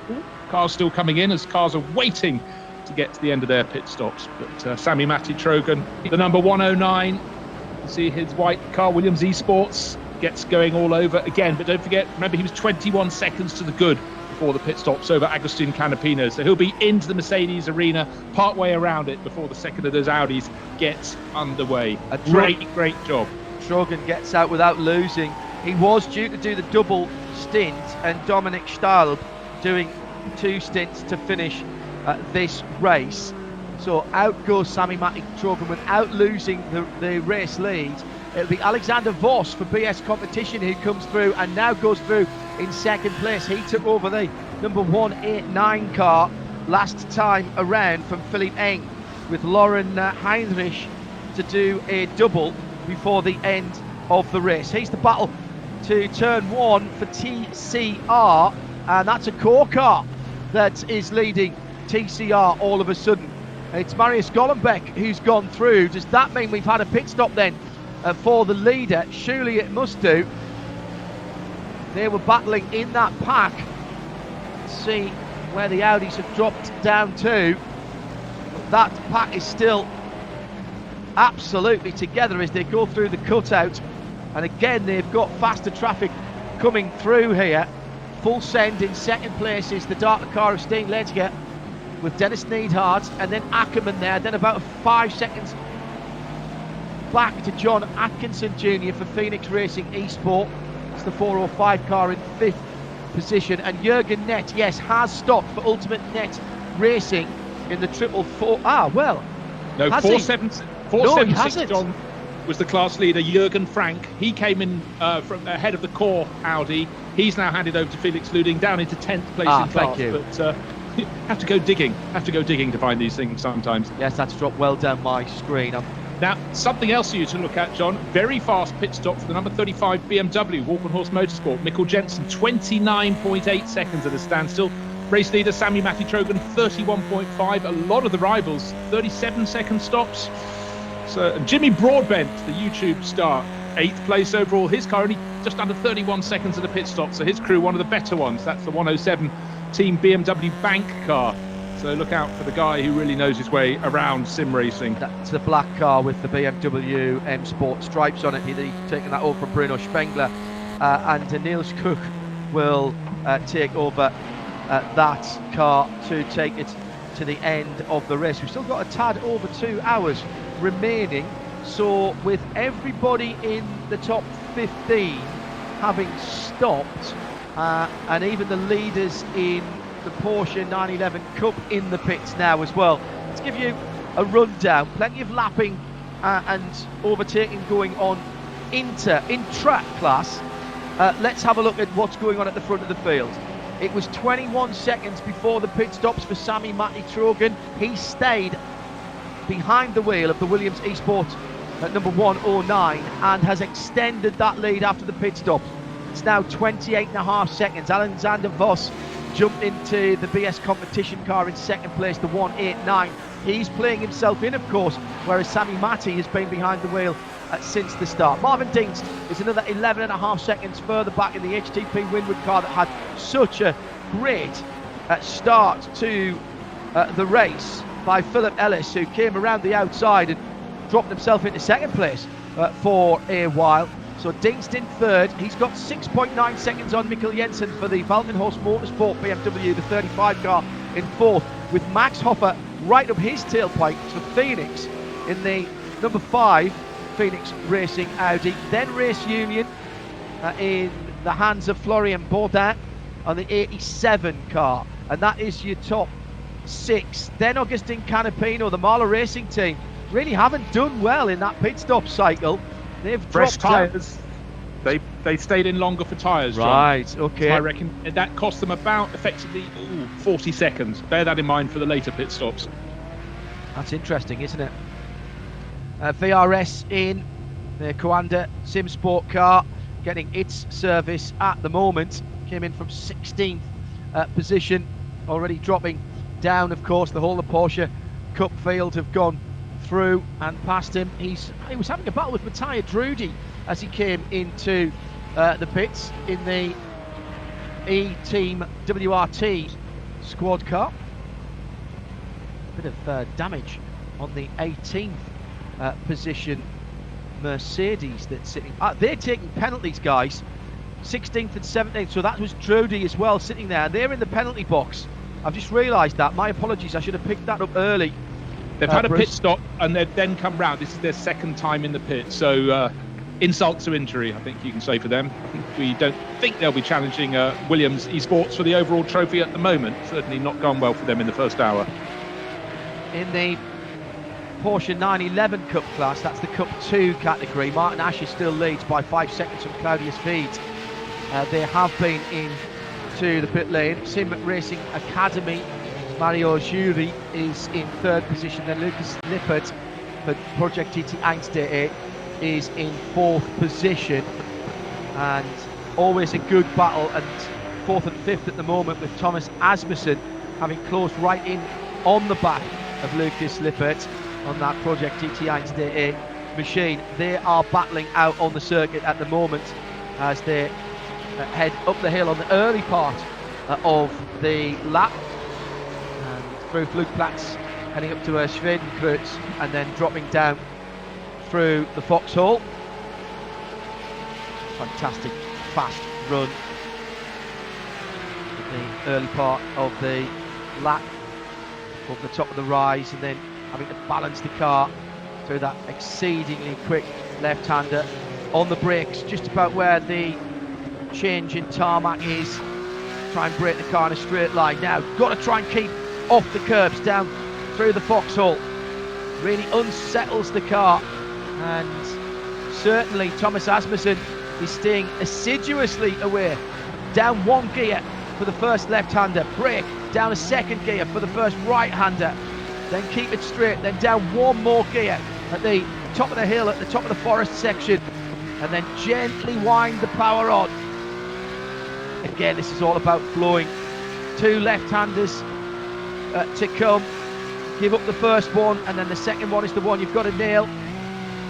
You can use the hill to slow yourself down as you come up to this. Another left-hander. Easy on the power over the top of the right-hander, down to an almost hairpin. Always like a short shift out of this one, and just get the power on. Squirt the power, short shift, balance the car for the left-right flick. Heading downhill, and you pick up speed very, very quickly here. Right, and right. and then down all the way through the box to the hairpin, which has got a bit of bank on it. Brake just before you turn in for the right-hander, and then down through the gearbox. Again, I like a short shift out of here. You're heading downhill now. Watch to the right-hand side. See where the road joins in. That's your braking point there. Down through the gearbox. Across the changing surface. You can use the hill here as well. Just lift off. There's no real need to brake there. Oh, and a big mistake!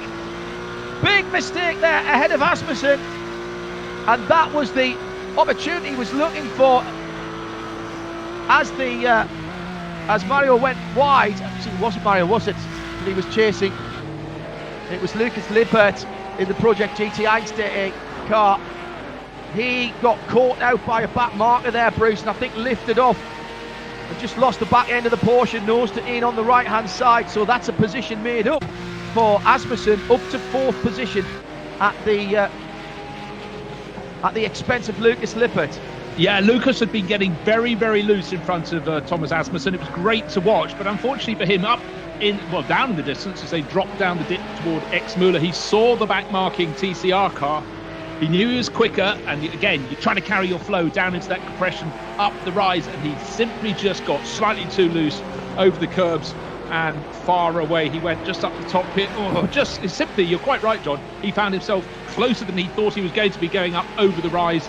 And there was only one solution there. That was not to hit the Audi. That meant the spin. Let's see if he can keep going all over again. But plenty of action between the 4 classes of car here.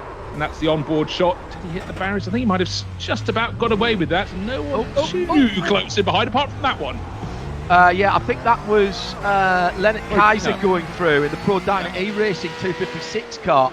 So he's lost a couple of spots, but I don't think he's done any serious damage. The VCO replay, for those of you watching online, you've got the same look as we did here in broadcast centres. It did look, though, to me, Bruce, as we were watching that unfold, as though Thomas Asmussen in the H2 Performance SRT car had just a better car underneath him all the way through that lap. They stopped pretty much exactly the same time in the Porsche 911 Cup class. But he just looked to be using less road. He wasn't riding the curbs. It was all a bit less fraught for what was then the 5th place car, until, of course, the 4th place car put it out of contention. Yeah, it just seemed that Lucas Lippert was much looser. He was taking more risks. It was almost as though Thomas Asmussen was going, I can see you're a bit loose there. I don't need to do that. And learning as he went in behind, and did it very, very well indeed. But again, it just goes to prove you can be racing beautifully for lap after lap, but you just get it slightly wrong, possibly triggered by a driver in a car with less performance from a junior class like the TCR class cars you can see on the screen. And it was a moment where that overcommitment became round and round. He just knew Asmussen was marginally quicker, and simply took one risk too many. But again, it's the multiple variables that you have here on the Nürburgring Nordschleife, and I thought it was captured absolutely beautifully by the WCO replay, and the fact we had an onboard one as well. Absolutely fabulous. Well, that is in fairness, that is the advantage of virtual racing. We can go back and look at anything from any car from pretty much any angle. So we're not sort of struck out looking, because we do almost always get a look from somewhere. At RSL_studio, if you'd like to get in touch with us, plenty of you still doing that. Stephen Lloyd has said NLS without cameras, what's not to like? Great job, guys. Only just under 2 hours to go. Yeah, 1:53 still to go. Thank you for that. Sajesh says, feels bizarre to watch this. I've never been a fan of watching sim racing. However, we live in interesting times. Very good, enjoying it, and it's very entertaining. Thanks, Sajesh. At RSL_studio. This is the first of a number of esports broadcasts that we'll be getting involved with here on the Radio Show Limited network of channels. We'll be bringing you some more NLS powered by VCO in the future. We've also got a bi-weekly IMSA broadcast for you on Thursday nights. More details of that to come up after the great success of IMSA Super Saturday. Now, in the 718 category, second and third have closed down. Marcus Deck in the Sim Racing Channel Black, confusingly the orange car, right up the rear aerofoil of the 303 ahead, which is Samuel Liebert. And again, looking like he's got a better car under him at the moment, Bruce, using far less road, not feeling the need to ride the curbs and unsettle the car, which is what his competitor is ahead, although maybe just a little bit too conservative. As they, now that is one curb you can ride with the block paving on the top, as they're coming down. Where is this now? They're heading down towards Bergwerk, aren't they? To Brunchen, excuse me. To Brunchen, where you've got to be careful of the camber on the road. But it is so difficult to pass here unless you've got a performance advantage. And of course, 3 of the categories outside the SP9 that we're watching here this weekend, Bruce, 3 of the categories effectively are single manufactured categories, with TCR being an all Audi RS3 and then the 2 Porsche categories. So really it is the nut behind the wheel that's making the difference.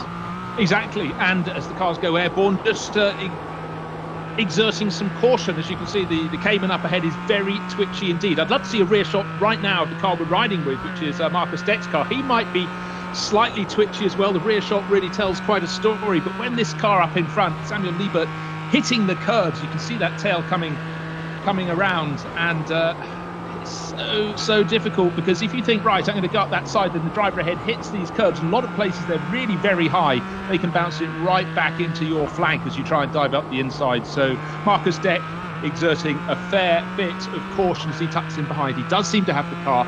You've got to be patient. Of course, that what they're looking for is coming up on a TCR class, so the slowest of the 4 classes of cars here on the digital NLS round number 2, because they can provide the opportunity you want, because otherwise chasing a car from a one-make series effectively gives you very little change indeed. Right, a better tow as you go through the Dottinger Hoa. Can this tow be made to work? My gosh, yes it has. Up into second place goes Marcus Deck.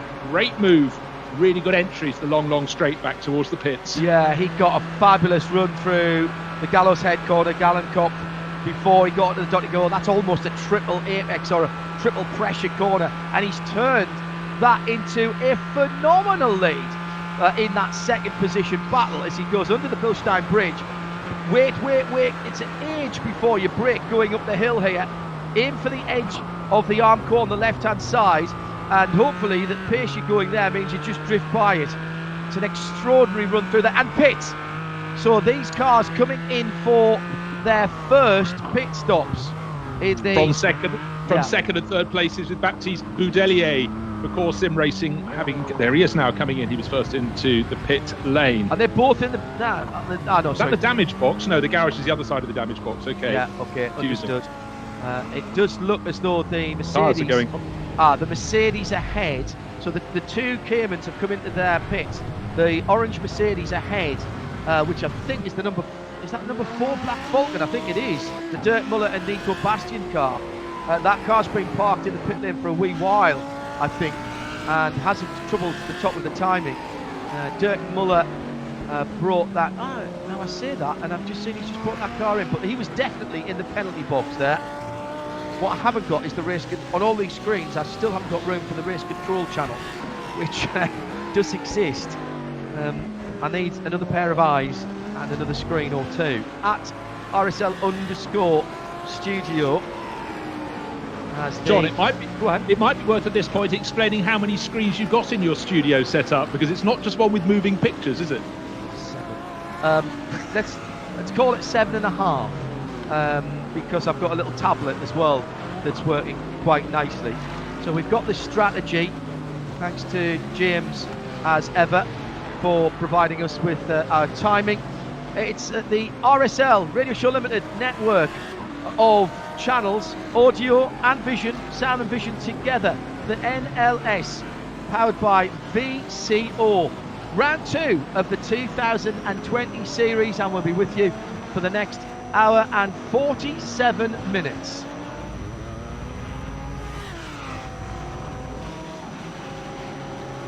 So Mike Rockenfeller is in fact here. There's the answer to the question, Bruce, that we were asking. Alles begann mit 2 Freunden und einer Vision.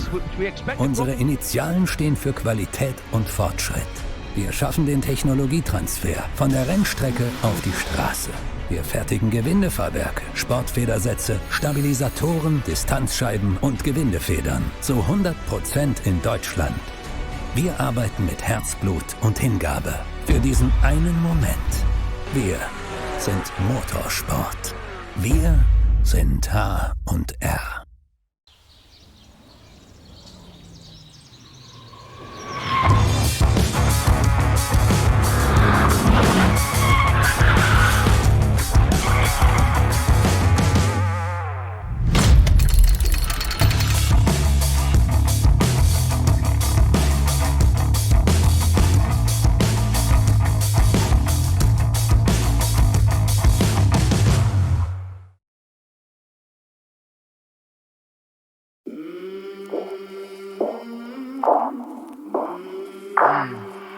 I came from the mud, there's dirt on my hands. Strong like a tree, there's roots where I stand. Oh, I've been running from the law. Hope they won't shoot me down soon.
Vodafone team get speed, Philip Noller. He's in 8th place overall, and the car that I thought would be the top place car that had changed tyres, number 186. Don't forget that started the outside front row in the hands of Agustin Canapino, the Mahler Racing Team Audi. That's had the second pit stop and handed over to another driver, to Alex Arana. So that's why that's fallen down to 13th place. They've whacked a second pit stop in. Expect that to work its way forward. But can anyone do anything about the pace of Sami Matti-Trogan? He will hand over the race leading 109 Audi from William Esports at some point, but he continues to lap very, very well indeed. Well, the 30 seconds clear. Well, the question has to be, Bruce, and it's a question that perhaps the Twitterverse can answer at RSL_studio.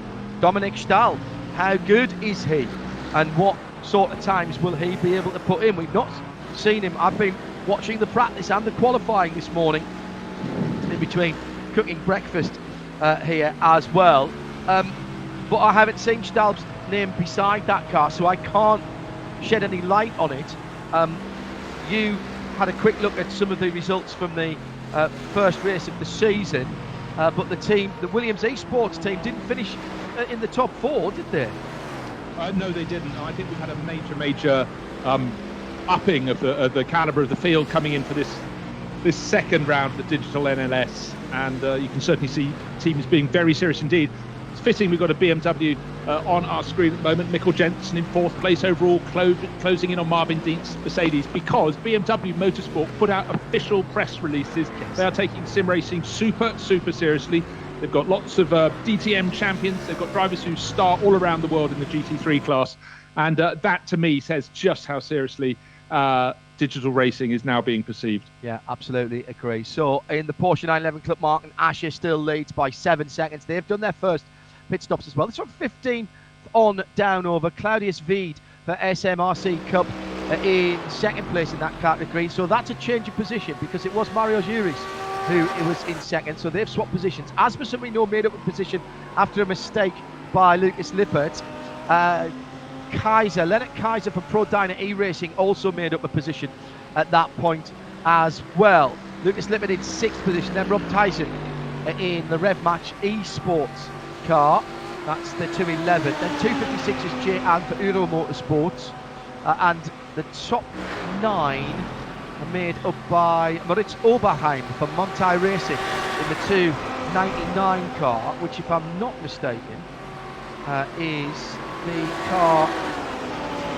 Maybe I am mistaken. No, that is the car that Matt Campbell was driving in. So Matt Campbell, we believe, did the first stint, and it'll be Martin Kroenke who takes that car to the finish. In the Porsche 718 GT4 class, and just a bit of action a moment or two ago on the replay, the VCO replay. It's a bit of side-by-side action for Alex Arana for the Marla Racing team in the number 12 Audi, and he was under extreme pressure by, I think that was Felix Schallenberg, was it?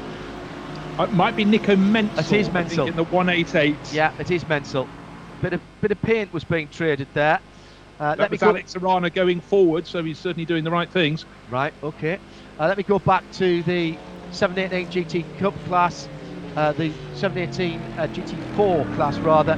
Corsim Racing leads, it's Baptiste Baudelier who is behind the wheel there from Andre Brakovic for Team Husinkveld. Husinkveld, a manufacturer of extremely precision-made sim rigs and other paraphernalia for sim racing, and Bruno Spengler prefers some of their gear. He's in second anyway at the moment, Rakovic. Then it's Marcus Dex has stayed behind the wheel of the sim racing channel 399 Porsche 718 GT4. Sindre Setsas is behind the wheel now of the second of the core sim racing cars, and he's got the Sim RC.DA carbon machine of number 376, and Tom Valentini sitting about 5 seconds behind him. And in TCR, just to finish things off, Steen Ledger has come out at the front after their first set of pit stops for Full Send Racing in the dark coloured Audi, with Stephen Eberg, the T3 Motorsport, has bounced right up the standings in a second. That's the T3 Motorsport by BKP. Then it's Darius Neidhart for .xe Esports, then Phoenix Racing, and then Schubert. So who did we lose out of all of that? Well, we certainly lost a couple of the leading there. Now, did they just have bad pit stops, or was there an incident out on the circuit that we didn't see? Can't answer that one at the moment, but definitely then a new leader in TCR. We had a great 5 Audi battle, 5 Audis, 4 rings on each, and they were, seems like they were going 10 rounds actually, never mind 10 laps around the Nordschleife. An extraordinary run that they were putting together. And it's Bruce Jones and John Hindhaugh, third position, HTP Winward and Valkenhorst having a battle together. The three-pointed star of HTP Winward. There was one season, wasn't there, when HTP, who have been very loyal to Mercedes-AMG, I think they ran a Bentley for 1 year and then came back to the German brands. Yes, they did in about, I think, 2014, possibly 2015, thereabouts. But yes, really, really Mercedes, true and true. I just had a little scratch around, John, in the nicest way possible. Sami Matti-Trogan signed a contract with Williams Esports this year. He's also taking part in the Finnish Rally Championship and did iRacing of Rallycross last year. So he's really quick in and out of the cockpit. So that possibly explains why he's so far clear. 32 seconds to the good.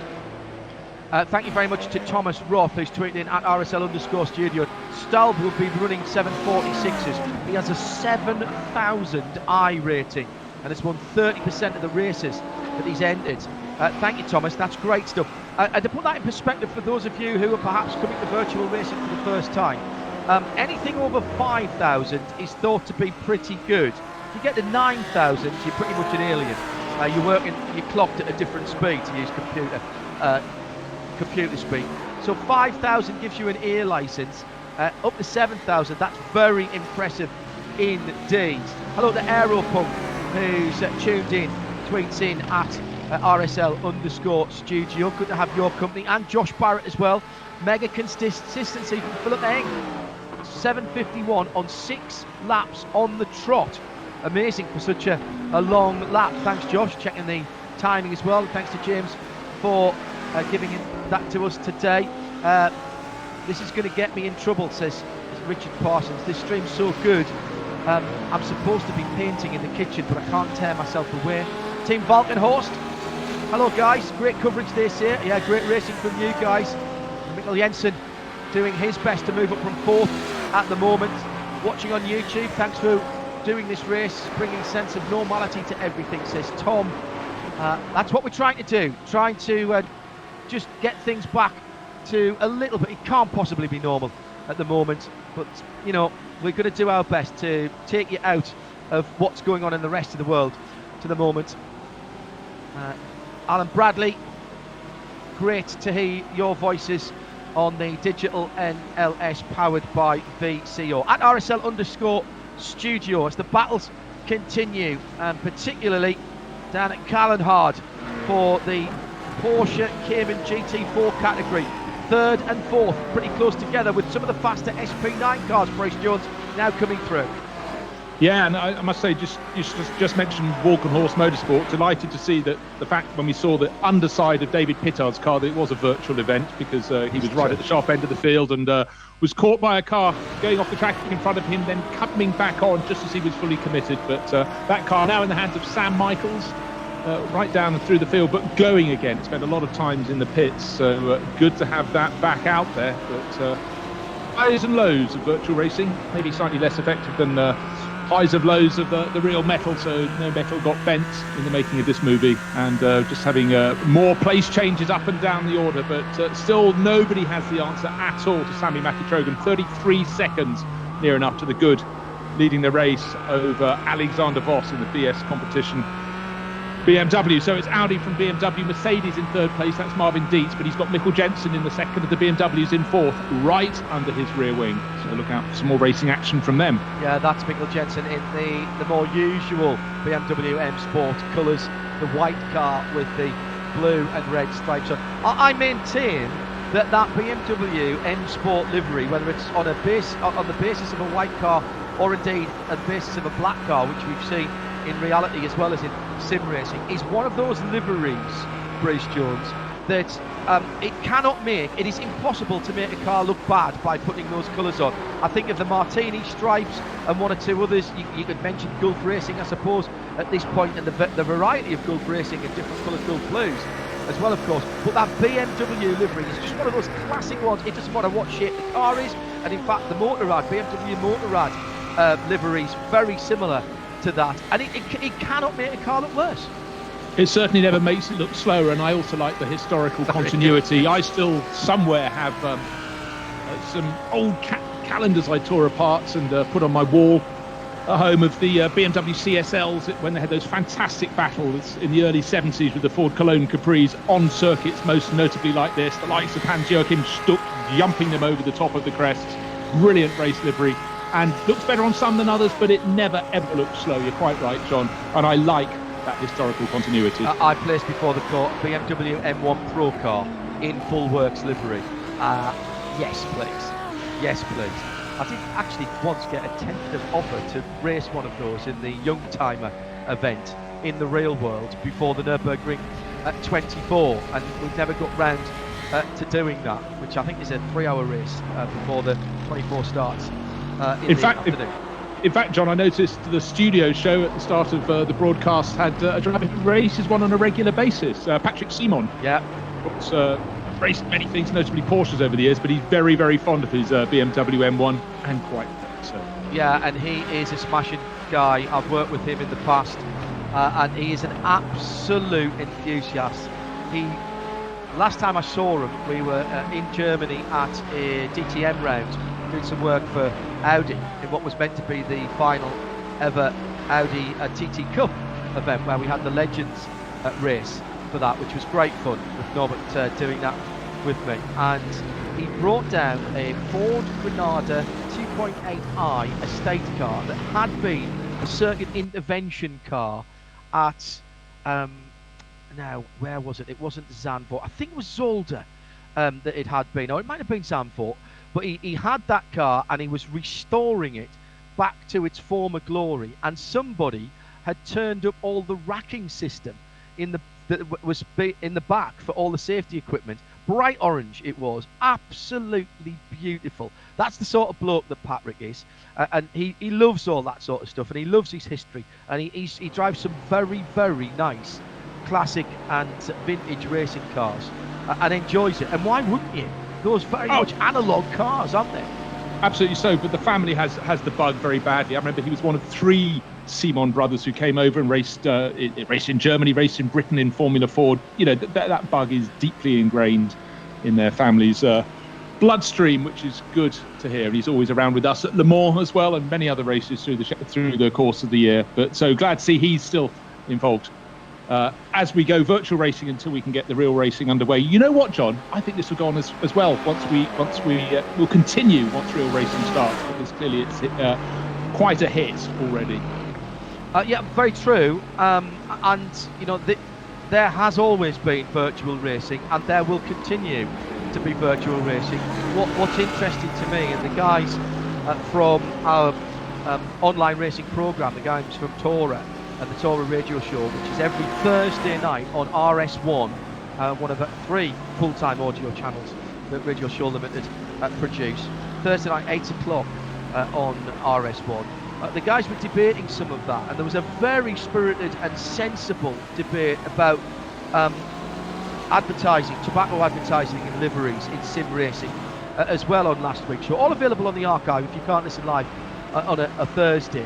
And those guys, 13 years the Online Racing Association have been going, and they are still, as far as I know, the only online racing organisation to be recognised by their National Motorsport Association, which here in the UK is now called Motorsport UK. So like the BRDC or the BRSCC, Tora are recognised as a motorsport organising body, and the amount of detail that they go into for their race events and their series, and you've seen the kind of detail that Bruce, that goes into these events as well, in terms of the driver briefings, the amount of technical briefing that goes on for all these teams and drivers. This is not something that's thrown together on a wet Wednesday afternoon with 5 mates going on to a chat room and saying, right, let's start a race for 2 hours. This is far beyond that. Seriously, John, I've been totally blown away. I'm a newcomer to iRacing, and I watched a little bit a couple of weekends ago to get my eye in, and again last weekend as it continues to sort of grow and grow and grow. But the level of detail is absolutely astonishing. And I think I mentioned this to you yesterday. I remember long ago, back in my days in the editor's chair at Autosport, when people started phoning up in the early 90s trying to build racing games, and you had no concept that it could get to where it is now. And I think it's phenomenal. In those days, they were asking for, what's the incline at Donington Park going out of the old hairpin? And you think, I have no clue, but if you find some surveyor's drawings, you might have an idea. But you've also got stories about how it's grown and grown, and the level of accuracy is just extraordinary in track mapping. Well, yeah, and laser scanning has come in since then. There was, I just have to go back a few years now, there was a project that we were going to do a TV documentary on to show the amount of work that goes on in laser scanning the track, and we were going to do it on the Nordschleife, funny enough. And of course that's such a long track and it takes such a long time that we were going to get every laser scanning piece of equipment, certainly in Europe, there, and do it in chunks, but all at the same time, and try and do it overnight, because you don't want to close down, the rest of the time. There's tourist laps, or there's automotive industry days and testing, and paid events going on this track. So the Nürburgring very keen not to shut down their method of getting incoming, and it actually didn't happen in the form that we were going to do it. But when you do laser scan a track, which is what iRacing are known for, at Sebring, for example, that track was last scanned in 2011, and that is accurate to plus or minus 1 millimetre anywhere around the track, and that includes all the bumps. And yeah, all right, has the track evolved with a few chilly winters since 2011? Yes, but the point is, it was exact or exact as you could be. Frankly, 1 millimetre either way, so that's a maximum difference of 2 millimetres anywhere on the circuit. Then I'm going to say that that's exact.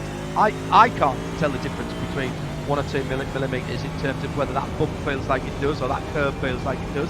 And there's nobody other than a data engineer that can probably tell you that sort of detail. So that is effectively spot on.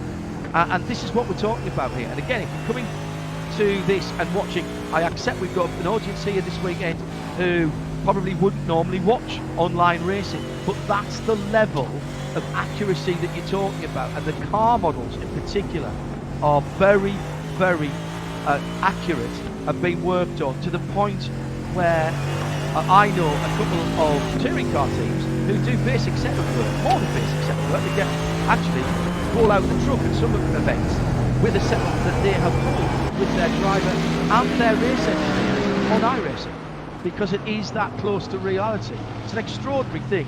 This is simulation. This isn't a game. This is simulation, and there's a big difference between the two. Now this battle for third position is starting to hot up again with Mikkel Jensen in the BMW, the white, red and blue car, being closed in on by Marvin Dietz. In fact, those two have swapped places, haven't they? They have swapped places. Yeah, so that's Jensen's gone through because he was in fourth position, Bruce. Yeah, he was 1 and a bit seconds faster last time around, 1.3 seconds faster last time around. He looked pretty tidy, having broken his way clear. Again, didn't qualify exactly where he wanted to be for Walkenhorst Motorsport. That car started in 10th.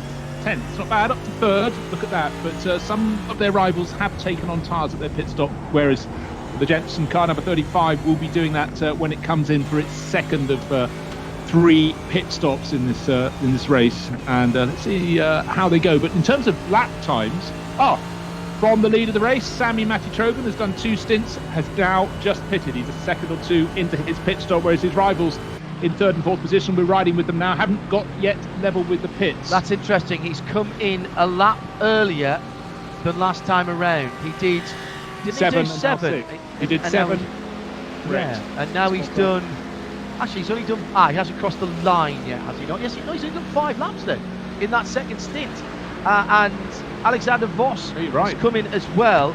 So now, I wonder if that's just half distance. It is pretty much, isn't it? It's halfway through the 3 hours. So he's now going to hand over to a very handy iRacing driver, Dominik Stahl, with a rating of 7,000. That's extremely handy indeed. And he will take on the Williams eSport machine. Also coming in from second place. Did we get the second place car in? Yes, we did. Lauren Heinrich in and out. So Florian Bourdan has gone through for Race Union and will lead the race. Yeah, he's in number 87, and I'm sure will be coming in next time around. So his Audi at the front. He's sharing with Marvin Otterbach. Maybe they're just going to split this 50-50 in this 3-hour race. I think that's exactly what's happening. I also think what we saw was no tyres for the first stop for the leading car, because he knew he was only effectively doing a stint and just over a half stint and 2/3, let's say. So it'll be new tyres on for the new drivers. Florian Bourdan goes through then into the lead. 7 laps on the stint for Florian at the moment, and he's been in the car since the start. So did 6 laps for his first stint, and on his 7th lap now, would presume he'll come in at the end of this lap in the Race Union SP9, and that's the 87 car we're talking about. And it's as Bruce has just mentioned, Marvin Otterbach, who will do the second half of that race. Christian Kreuz has got in on board the Walkenhorst Motorsport number 35 team, and that car's back out again. He's come out in 7th position. Jimmy Broadbent is out in the 107. Niels Koch has got into that. Jack Sedgwick out of the pits in the 48. Timo Scheider in the Audi number 414. That's one of the TCR cars. Timo out, so that's another big name real world driver. And we've literally got big name real world drivers through all 4 classes in this NLS powered by VCO, and we're just under half distance. Bruce Jones is with me, John Hindhaugh. Thoughts on the first half of the race, Bruce? Tremendously consistent and precious few mistakes we've seen. A couple of big accidents, but really, you know, we're looking at people at the very top of their game in the sim world, both from the real world and the sim world. We're not seeing people weaving around other than defending their position, which Spengler was doing earlier on. But, you know, the cars are tracking straight and true. They are taking proper racing lines, exactly as you'd expect from people at the top of their game.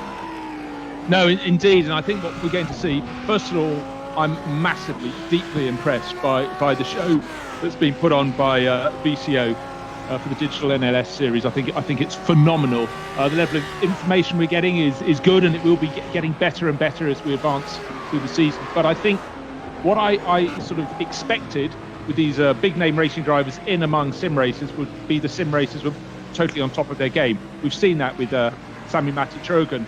But what we're seeing is the gap between them and the regular professional racing drivers is going to come down by the round. They will be very, very busy. They'll be working a 7-day week, because if they're being losing a second or two around the Nordschleife, they won't want to do that next time around. And I think we'll see the gap between the pro drivers, you saw this in the States, will close by the week, by the month, through the course of this season. And I think it's very, very interesting. It's another slant on the whole equation, and I'm just really, really grateful we've got some racing to watch while full metal racing is put in the sidelines while COVID-19 is being sorted out. Hello to Andrew Muggeridge. He's tweeted at RSL_studio, which is how you get in touch with us. Loving the coverage, great graphics and camera angles. Nice to hear Hindhaugh and Jones bringing it to life. Very kind of you to say so. Tora tuned in, of course, and now a weekly show on Thursday, looking at all things sim and online. Kurt Haljensen is, apologies for absence really, sorry I'm a bit late to the fun, but I had a 215 lap NASCAR race on iRacing I had to finish, but he's in now. That's the most thing. Jesse Peel is saying, what I like is so many of these races are streamed free. Great, with people trying to save money right now. It's good, isn't it? And by the way, Tor is saying, we hope you get to enjoy even more sim racing in the coming weeks. The Porsche races, Super Cup and IMSA events all coming up in the next few weeks. Every other Thursday as well for IMSA. More details on the circuits and the entry. Remember, we had 50 IMSA drivers for Super Saturday. Right, let's pick up some of the battles again here as we're into the second half now of the NLS powered by VCO. This is round 2, carving their way through the traffic, and looks like it's a couple of cars battling for position. They've just got past the number 14. That's the Mike Rockenfeller Phoenix car. So the question was that a battle for position, or was that the leaders? It was the leaders going through. It was Dominic Steib and Lauren Heinrich for Williams eSport and BS competition. Florian Bourdin still leads, but Ozus a pit stop. Then it's Rockenfeller. So this is second, third and fourth, absolutely together. The gold Audi is Rockenfeller. We expected him to start the race, but he gave that privilege up to Richard Westbrook, who did a sterling job. Went a lap longer than many of the other cars around him. They're at the base of the hill heading up to the Caracciola Carousel now. Second, third and fourth, absolutely together. And behind them, Philip Nola for Vodafone Team Get Speed is not that far away either.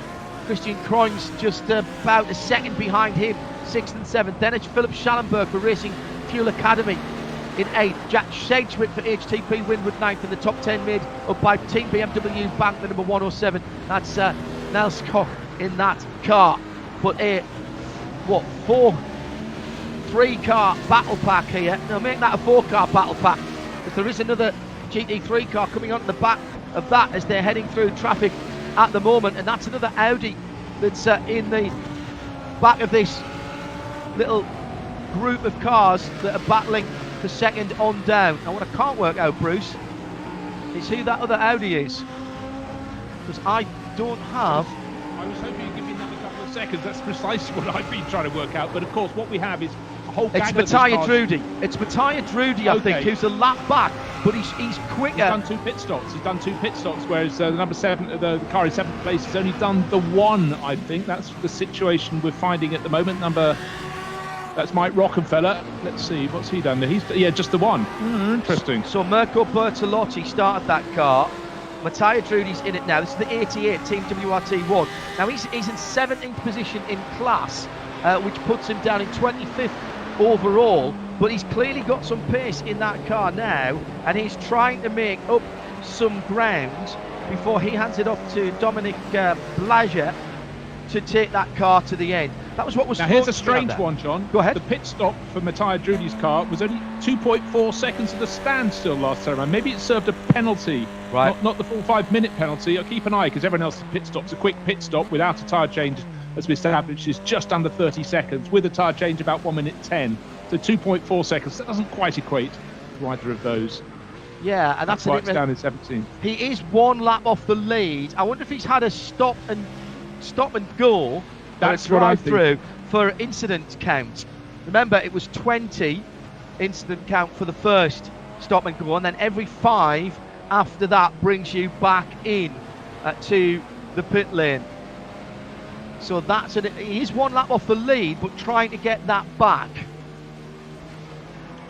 Through goes Dominic Steib, who now leads because Florian Bourdin has come in from the lead in the Race Union SP9. That's the number 87 car. So Steib back in the lead for Williams Esports. Then Otterbach in second. Otterbach rather getting into the Race Union car. 40 seconds is the gap back to effective second place now. Sorry, 27, the screen moving faster than my brain.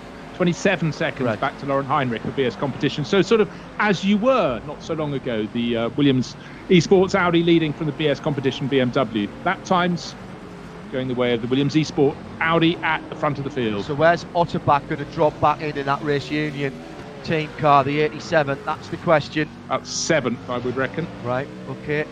In the Audi class, TCR category, it is, we nip down the field for that. In that class, still Steen Ledger, who leads for Full Send Racing. Stephen Ebert in second. Yannick Brenner for Phoenix in third. 11th position, the 401. Girls only by Nürburgring Esports. Carrie Schreiner and Celia Martin in their Audi. And it's Celia driving at the moment in 11th position. They've got Timo Scheider a lap further back in 12th. I'm just trying to see who they're trying to chase down. Leon Harhoff for Scuderia Augustoberg Brühl. A little bit further round. There is a degree of difference of ability and experience here, as you always get on the Nürburgring. So Rennsport in 7th, Torsten Kratz in the 333. It's got Manuel Weibel in the 397T RSO car, and this is the Porsche category. Those two are battling the position. This is the Cayman GT4 Cup class. What a draft! What a draft! Manuel got there, and as they're into the Tiergarten now, Bruce, he might even have a chance running to, if they stay out, which I think they should do. They're not due a pit stop yet. He's going to have a run into the first corner here, and that was all down to the drag, the aerodynamic advantage he got down the Donegal. You know, we've seen that before with the Cayman class in Cup 3, because about half a dozen laps ago we had one gaining third position in the drag, and he got it long. Actually, only just past Dossingerhöhe, long before Tiergarten. And they seem to punch quite a big hole, which is quite extraordinary for such sleek cars, or maybe there have been slight mistakes coming onto the long straight back towards the pits. But certainly these Caymans, very, very good to watch indeed. And has that position changed? Yes, it has. The 397's gone through.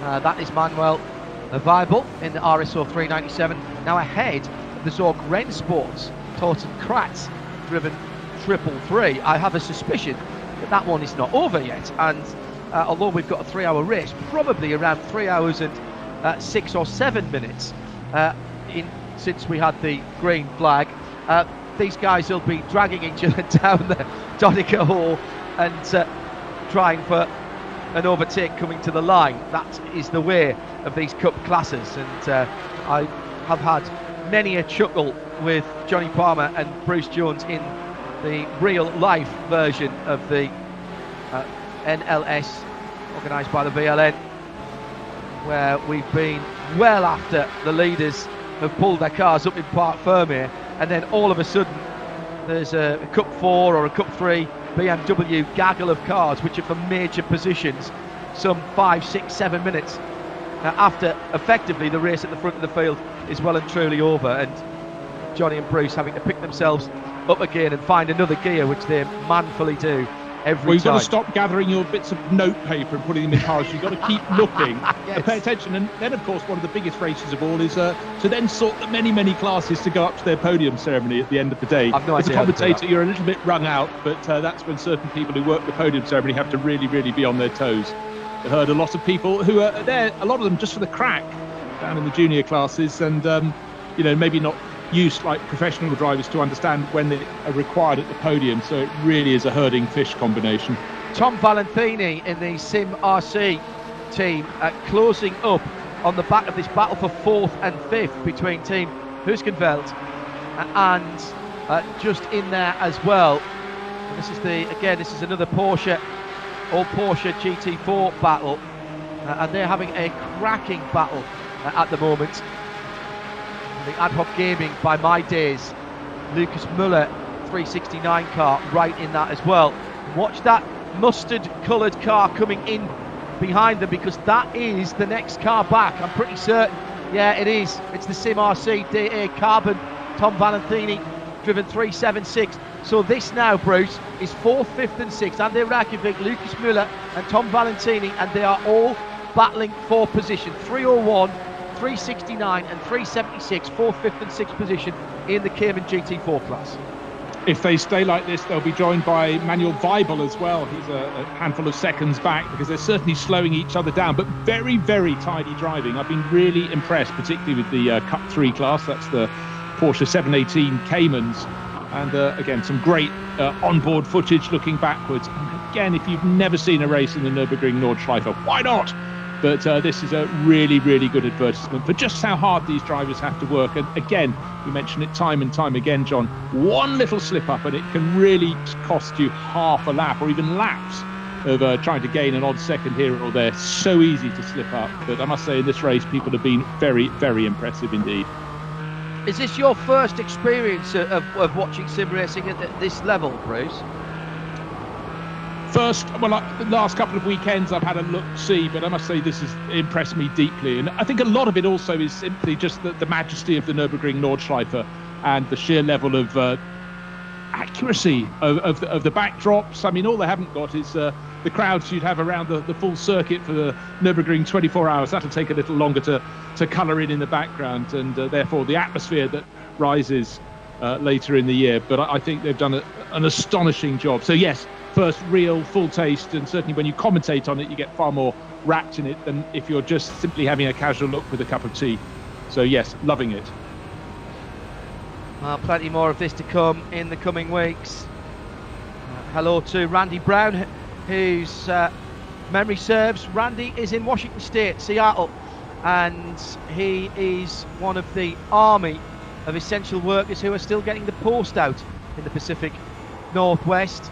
Thanks very much for all your hard work, Randy, heading into the drive into work. So he'll be listening on RS1, part of the Radio Show Limited network of audio and video channels. If you can't stay and watch the full race, you can take it with you in audio only. We don't want you being too distracted if you are doing essential work and having to drive somewhere. Take it with you and link it to your car, or if you're going out for a walk, you can have your earbuds in and listen to it.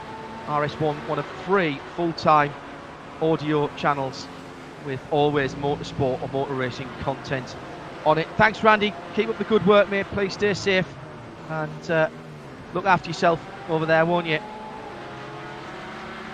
So, still, by the way, a very pleasant 18.3 degrees Celsius, barely any winds, 7-8 kilometres an hour, and the track temperature has been absolutely solid at around about 25 degrees Celsius.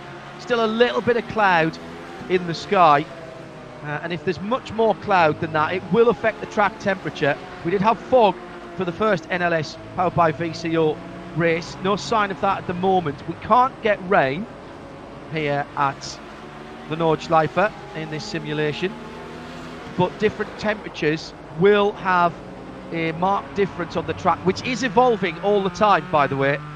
So at certain parts of the circuit, you might see it actually, if you look carefully on the Grand Prix circuit, you might just see a little bit of marbles on the outside of the ideal racing line.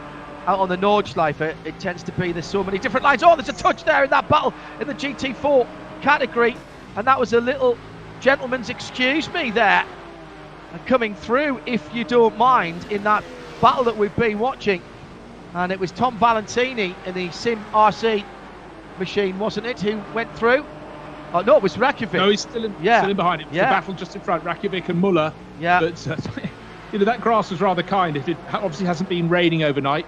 You were talking about the track conditions. It's gone up 2 degrees. It was 23 degrees at the start of the race, or just after the start. It's now 25. Air temperature 18 degrees. Little gusts of wind, nothing too much, but it certainly would have been a bit windy in the cockpit there. The car moving sideways off the track onto the grass, but fortunately not kissing the barriers. And for Andrej Rakovic, 4th to 5th, but he's still ahead of Tom Valentini. Great little battle. 4th, 5th and 6th in the Cup 3 class. And as you can see, he's still fighting as they come down the straight, but it looks as though Rakovic might lose another position. Valentini in the yellow-nosed Porsche tucked in behind for Sim RCD Carbon. Will he get up to 5th place by the end of the lap? Still a little distance to go. It's a straight, but as you can see, with kinks on it, and the car in 4th place, Lucas Muller doing what he needs to do to try and break the toe. Yeah, he hasn't managed to do it, and Rakovic has got a really good run in the blue and white under the Bilstein Bridge. You don't even really turn the wheel there, you just look to the inside and your eyes drive you through it. Now coming up to Tiergarten, super late on the brakes here. It's quite steeply uphill, and you use that to slow you down, and through they go, that left, right, left, and pits. So 5th and 6th come into the pits there. So that's Valentini in the blue nose car and Rakovic in the yellow car rather, and Valentini. Oh, now is this? No, they've both gone past the straight up for tyres as well for the 301. So that was an easy one to see. So tyres going on that 301, and already Maximilian Fritz listed against the team Husinkveld machine. So it will be Maximilian who takes the next stint there. Okay, I've just been keeping an eye on a car that's worked its way up the order. Down in 13th at one point, Alex Arana took over the 186 Audi that started on the outside of the front row for Mahler Racing Team. Up to 3rd now. Alex Arana took that over from Agustin Canapino, but that took tyres at its first pit stop, didn't at the second, where most of its rival did the reverse. And that was a very short second stint there for Canapino. Correct. I think that was only a 2-lap stint. Yes, it was. That was only a 2-lap stint, and Arana's been in that car now for 5 laps with a best lap time of 7 minutes 50.1. That's not messing about for Alex. No, unfortunately for him, the 2 car drivers in front, Dominic Steib in the Williams eSports Audi and the BS Competition BMW with Lauren Heinrich last time around were doing 7 minute 49s. They are marginally faster, but certainly for Mahler Racing Team, it's been a good stint from Arana. And he didn't just have to do the lap times, he had to do the overtaking as well. Yeah, and really did a very, very good job. As we've seen, it's a hard track, even though it's 25 and a bit kilometres around, it's a hard track to find a passing place.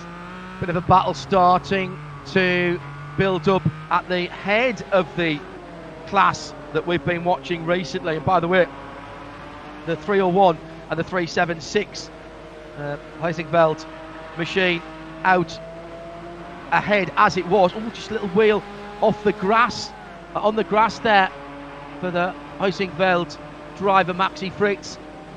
And right behind him now, Marcel Fassbender for Sim RC Carbon. That's in the... now I'm just looking at the side of that car and seeing what as they going onto the hats and back now, and the black and yellow car. Trying to see who the major sponsor was on that car. Lovely work by all of the livery artists, by the way. Chatting with Andy Blackmore real world artist. Alles begann mit zwei Freunden und einer Vision. Unsere Initialen stehen für Qualität und Fortschritt. Wir schaffen den Technologietransfer von der Rennstrecke auf die Straße. Wir fertigen Gewindefahrwerke, Sportfedersätze, Stabilisatoren, Distanzscheiben und Gewindefedern zu 100% in Deutschland. Wir arbeiten mit Herzblut und Hingabe für diesen einen Moment. Wir sind Motorsport. Wir sind H&R.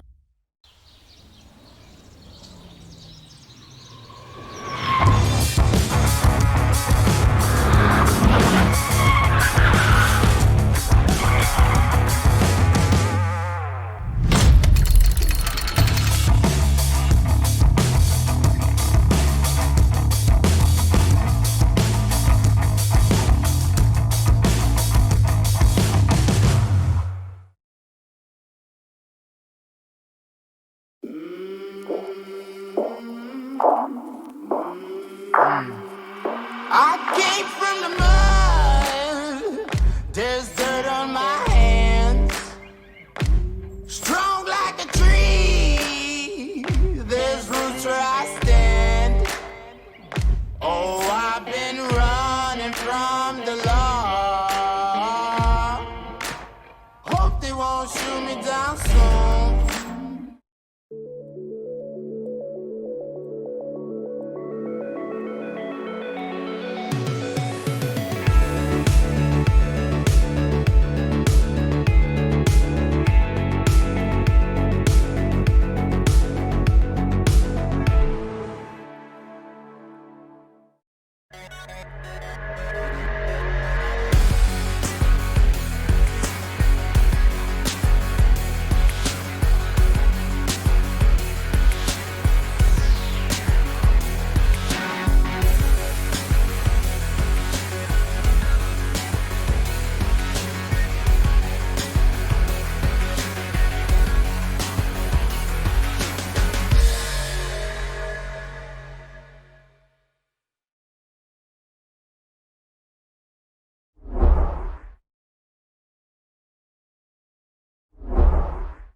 In Philipp Eng's hands, but Lauren Heinrich is showing he is more than equal. In fact, he's bettered the pace that Philipp Eng set in the first part of the race. Yes, he's not really very close to anybody else, but in fact, Alex Arana is now starting to close into within a small distance behind, so he hasn't got it all his own way as he sets off after Dominic Sky, but certainly putting in a very good number of laps. But still the gold standard is the driver who started from pole position in the Williams eSports Audi.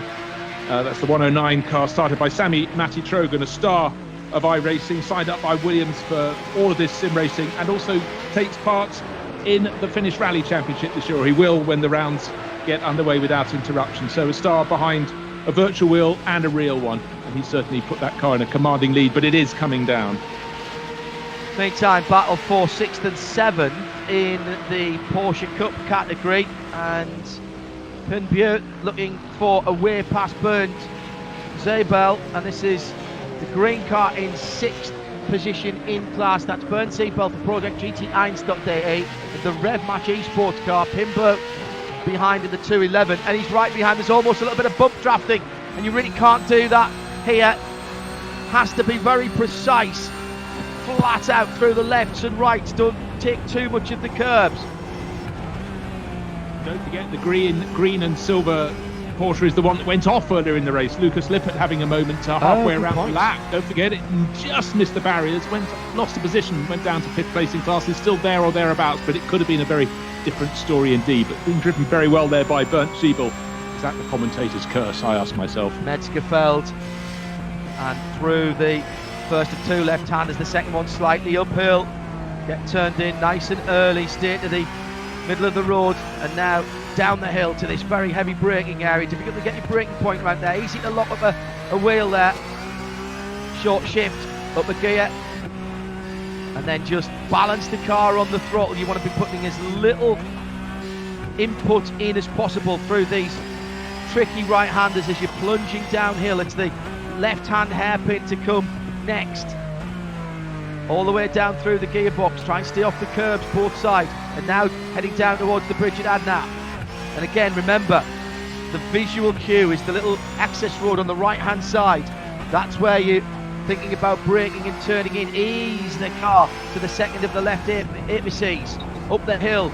No need to brake there, you can let the hill slow you down. Great run by the 7th position car. The Rev Match Esports car goes to the left hand side. He's got a little bit of an overlap. That's good driving by both of those Porsche pilots there as they came through the left-hander before Bergwerk. That was set up brilliantly by Pim, who did a good job a couple of corners further back to close in, and once he got the overlap, you've got to say, Bruce, very, very sensible driving. Pim did the hard work and got the overlap, but Bernd Zeibel did, for the Project GT 1.de driver, he did a fabulous job of being aware of what was going on around him. He was neat and tidy, but ever since about 30 seconds ago I said he's driving really well, he started to get looser and looser, and you could see he just couldn't get the car to turn in where he wanted, and that is why Pim Boo, the Dutchman, had that fantastic run up the hill and made it work. But again, as you pointed out, the fact that Bernd Zeibel gave him a bit of space and is now trying to fight back, but certainly Pim Boo has a better car under him, or he's driving it in a better manner at this point in the race. We're into the final hour. Into the final hour already? How did that happen? Yeah, absolutely right. That's Brace Jones, I'm John Hindhoff. Let's give you a run through what's going on. This battle's all over at the moment. Let's start in TCR, which we haven't seen for a little while, but still decent racing going in there. All the TCRs are Audi RS3 LMSs, and then Stephen Ebert for T3 Motorsport for BKP, who is leading, but also a pit stop. He's only done one stop. The Joachim Franosch, who the Full Send Racing 485 car, which was racing, he's down in 4th position. It's the first of the TCR cars who've done 2 stops. So that means Ebert, Martin Aschert for Schubert Racing, Schubert Motorsport in 2nd, the 428, and Yannick Brenner in 3rd for Phoenix Racing Esport. They still also pit stop. First of the pit stoppers then, the 485, Joachim Franosch for Full Send Racing. Then the DOT.exe Esport, Dennis Neidhart is in 5th, and 6th, Patrick Kubinic, who is in the Core Sim Racing car. He owes us a pit stop as well. So next up is Connor Carnick for Wolf Motorsport Sim Racing. He has made his 2nd pit stop. Yes, he has, and he's in 6th position. But some of those cars, at least 3 or 4 of those cars, needing to make pit stops. In the Porsche GT4 Cup, what exciting racing it has been. Marcus Deck leads by just 0.2 of a second from Sindre Satzis in 2nd place for Core. It's Baptiste Boudelier in 3rd place also for Core, and there's nothing between the lead car and the 303. They are tracking in each other's wheel tracks at the moment as they head up the hill towards Schwalbenschwanz and the top of the Vauxhall. Awesome, fearsome left-hander.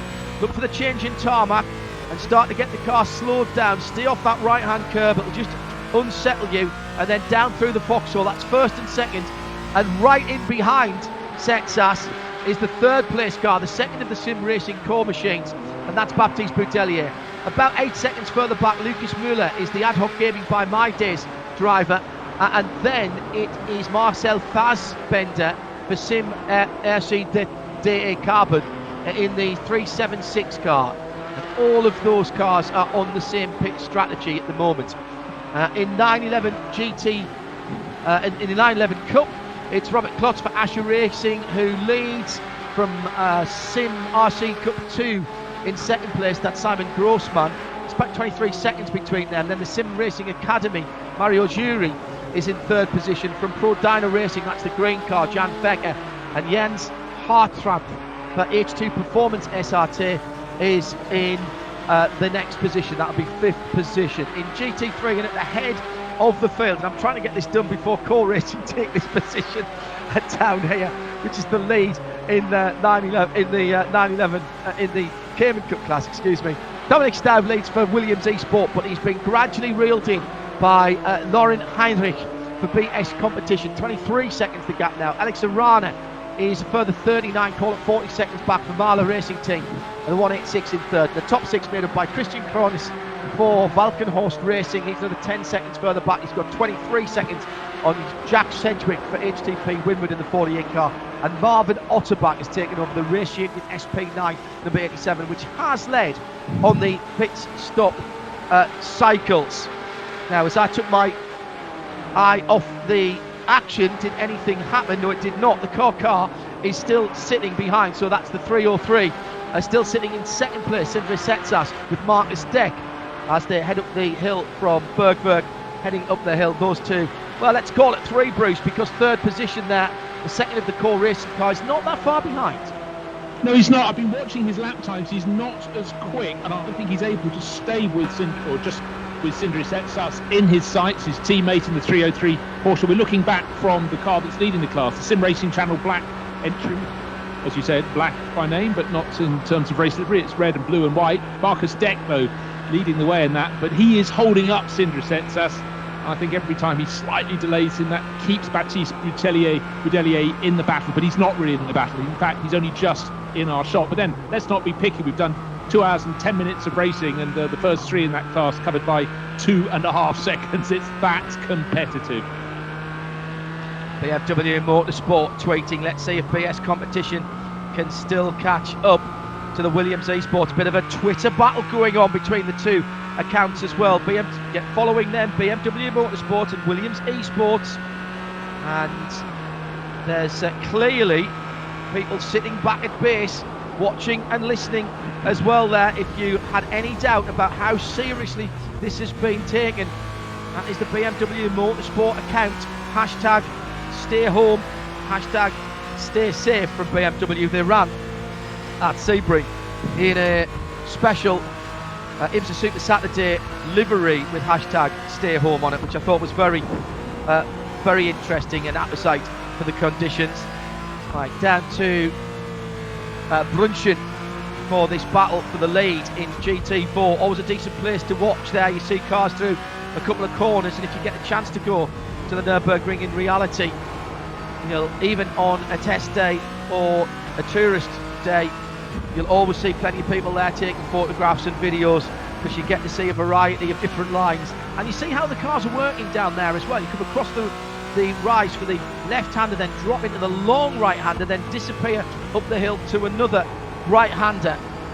Lovely little flowing section that follows on from that through the ice curve and Flansgarden, and then down towards Schwalbenschwanz again over the bridge. All super quick through this part of the circuit. Oh, a little tap of the curb there by the leader in GT4. You can use the block paving on the left. Now towards the bridge. Brake from the middle of the road. Definitely a bit more curb, Bruce, being used here by the leader, and I just wonder what that's doing and whether that's giving Sindre Setsas a little bit of encouragement. Needs to get a good exit from the Gallows Head corner, which is the next set of right-handers before they get onto the long straight. He's been offering him encouragement for the last 2 laps, and they're only hitting a curb. I was about to chip in that he hits it at every second corner, but still leading that the 718 class. It's a great battle, but you just have to say his days must be numbered. Marcus Deck still leading the way, but he's been harried by Setsas, and I think it is just a case of what will come next, the pit stop, or the lead driver in the Cayman class getting it wrong, but somehow he's skirted with disaster and got away with it so far. They are quicker than the third car of Boudelier, but he may yet pick up the pieces, and that could be the opposite term there. He's about 3-4 seconds back in third in class, and in fact, the last few moments, Setsas has suddenly lost a lot of ground down the run from Dottinger-Höhe, and can't really explain why there. Yeah, that's an odd one, that. Maybe just didn't quite get the entry to the Dottinger-Höhe that he wanted. I'm just looking. They've done 7 laps on this stint now. They did 8 laps. Both of these... no, Marcus Deck's been in from the start. It was Samuel Liebert, of course, who started the 303. So I think in next time around for both of those drivers, because pretty much everybody has done an 8-lap stint in that GT4 Cayman category. Just looking to see who's due pit stops at the front of the field. Alex Arenas is on his 7th lap in the Marla Racing number 186 car. Remember, Canapino did just a 2-lap stint at half distance, so maybe one more for Alex before he comes in. That car sitting down. No, he just made the pit stop. Has he? Alex Arana. Yeah, because he got up to third place, was about a minute down on the race leader, setting good laps, but he's doing a second stint. Other people who sort of, their cars have had problems but setting very good laps. Scott Michaels for the number 34 Walkenhorst Motorsport BMW down in 19th place. That was the one that flipped, remember, earlier in the race. David Pittard and the BMW team Green Hell car, which is one position further back and several laps down. Kay Kashuba, one of the quickest drivers on the track at the moment. So easy to miss people when they're down beyond the top dozen or so. But some good driving, and you can be sure these drivers, when they get to take part in the next round of this in 2 weekends' time on the, what does that make it, the 18th of April, they'll be quicker still. But then, what will conditions be that day?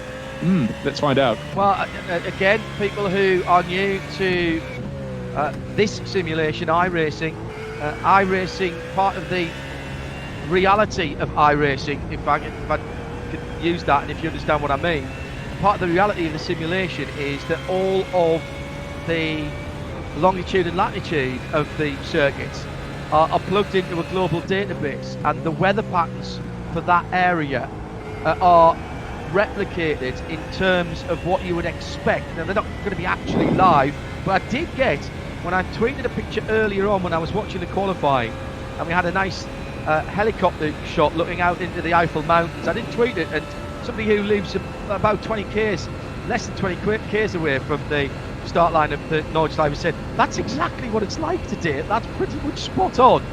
So that is, again, the part of the draw of iRacing is that you do get, I'm not saying it's going to be identical today, but the weather patterns are reflective of the time of year for the area of the world that the racetracks are on. We've had a little bit of cloud cover all the way through this race, which has kept the track temperature to, well, it hasn't gone above 25 degrees. It's dropped back about a degree now, 23.9 degrees Celsius. The air temperature remaining steady at 18 to 18.5 degrees Celsius. No real wind to talk about, but just a little bit of cloud cover here and there, which will make a difference at different parts of the circuit. Battles further down the field that Bruce was mentioning earlier on. 17th and 18th, Jan Sendowski and Tommy Østgaard with AMG, and in fact that's not the next car back, that's the 14th position car, so that's about to put a lap on. That's Jens Althaus for Car Collection Sim Racing in the BMW. Yeah, we're at that time where cars are starting to jumble their order as some making their third pit stops. One thing I've noticed the developers might need to do for early season races in future, all those deciduous trees are fully leafed at the moment, but that's my only quibble so far. Oh, you are picky, Jones, you really are. Picky. They've concentrated on the stuff that matters, though. The cars are absolutely brilliant, the onboard footage is fantastic, and the number of high-angle drone shots, if you will, a joy to behold. The thing that I really like is the engine noises. On the GT Le Mans cars at Sebring a couple of weeks ago, the Porsche 911 RSR, still one of the best sounding GT cars. I think it's got a sharp edge to that, like razor blades across your eardrums. Here you can tell the difference between the AMG with the low rumble of that car, slightly different sound of the BMW V8. The Audi, being the V10, is different again. It's very, very well done. Very well done indeed. Inside the last hour, so one pit stop left for most of the, in fact all of the leaders, I would say. We are well inside the window for the last pit stop now. Yeah, don't forget, gap came down to 20 seconds with BS competition. Chasing Lauren Heinrich, closing in on Dominic Steib, who's still leading for Williams Esports. But there's been a change though. There's been a change. Yeah, no, because Heinrich has just come in for third pit stop. Exactly. So that's the last pit stop for Heinrich in BS competition then for the BMW, which has put Falkenhorst Motorsport, Christian Cronjes, into second position for the moment, but still with one stop to go. I always like the tactic of getting your last pit stop done first. I always think that's not if you're not leading, I always think that's a good thing to do. Get it done, get into the rhythm towards the end of the race, Bruce. Yeah, remove the variable. I think you just make it as small as possible. But I tell you, small as possible is the gap between first and second in the Cup 3 class. Marcus Deck now hanging on just by a tiny amount. Sindri says he's been close before, but he's half a car length down. Those two Caymans going almost nose to tail through the carousel, and looking as though this time Set says, don't forget, he got to the start-finish straight last time around, not the start-finish straight, dotting a her, and just lost out big time.